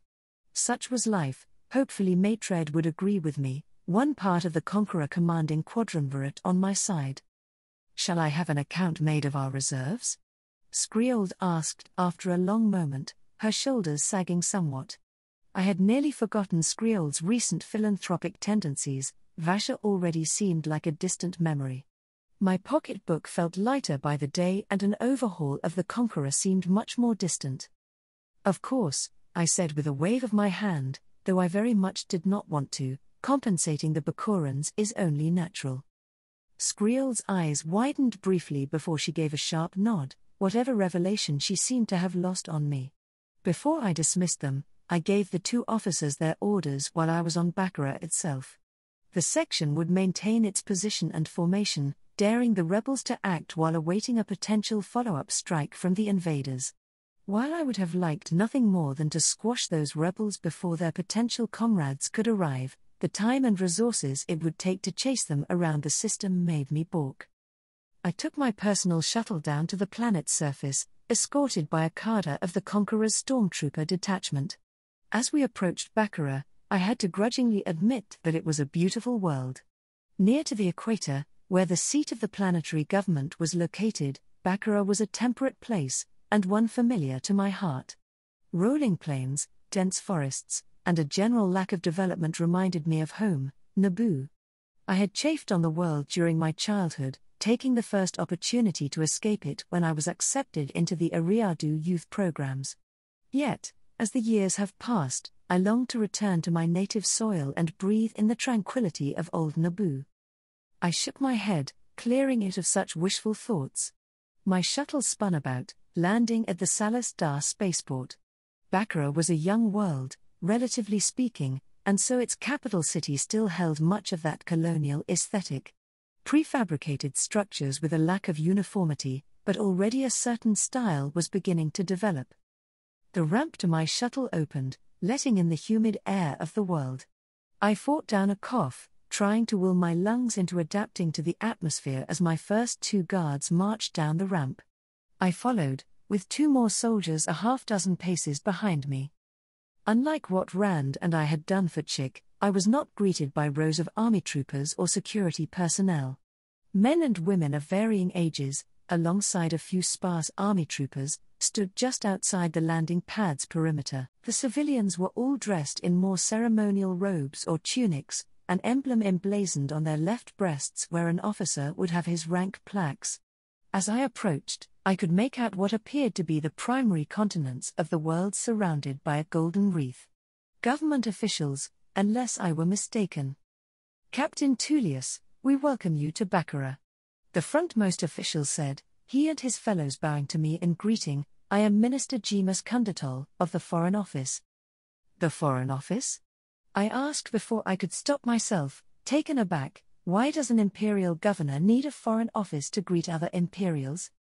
I do not represent Governor Nerus, but rather the Bakuran Senate. Kundratol elaborated, appearing briefly annoyed by the implication that he answered to Nerus. I blinked, letting my gaze move from the minister to his fellows, and I came to the realization that there were 0 imperial officials present, discounting the army troopers. I see. I was told I would be meeting with the governor directly, I said slowly. Governor Nerus is not the only power on this world, Captain, Kundratol said forcefully, his expression stony as his fellows nervously shuffled. The Senate has requested the presence of you and the representatives of the Rebel Alliance, to ensure cooperation and the primacy of Bakura's authority in this system. Primacy of Bakura's authority? I might have laughed in the man's face, were I not so completely dumbfounded by his words. In my years as a naval officer, never had a local government had the gall to get between the local imperial authority and the fleet. I made a mental note to review Bakura's history, for clearly they had little grasp on the relationship between imperial subjects and imperial officials. Yet, I stayed both my hand and tongue. I would play their game and then speak with the officials that mattered. The galaxy must be going mad, I decide, following the Bakuran officials as they led me toward a speeder. It's as if having a star destroyer means nothing to them. Capital ships: Conqueror, Imperial I-class star destroyer, Captain Rivager Tullius, Commander Rius Harand, Lieutenant Ashka Skriold, Chief Wyatt Drew Matred. Intimidation, Imperial I-class star destroyer, Commander Miljan. Cruisers: Intrepid, Victory I-class star destroyer, Captain Bjorn Arul Tron. Steadfast, Victory I-class star destroyer, Captain Zanus. Viscount, Strike-class medium cruiser. Contester, Strike-class medium cruiser. Absolution, Strike-class medium cruiser, Lieutenant Pax. Valor, Strike-class medium cruiser, Commander Titus Kane. Frigates: Spite, Karak-class light cruiser. Loner, Karak-class light cruiser, Lieutenant Lobanik. Dugnad, Karak-class light cruiser, Lieutenant Axel Allberg. Vadser, Karak-class light cruiser, Lieutenant Svein Bergstow. Karak-class light cruiser. Corvettes: Overlord, Lancer-class frigate, Captain Forster. Justice, Lancer-class frigate, Commander Titus. Ordal, Lancer-class frigate, Commander Anders Larsen. Diligence, Lancer-class frigate,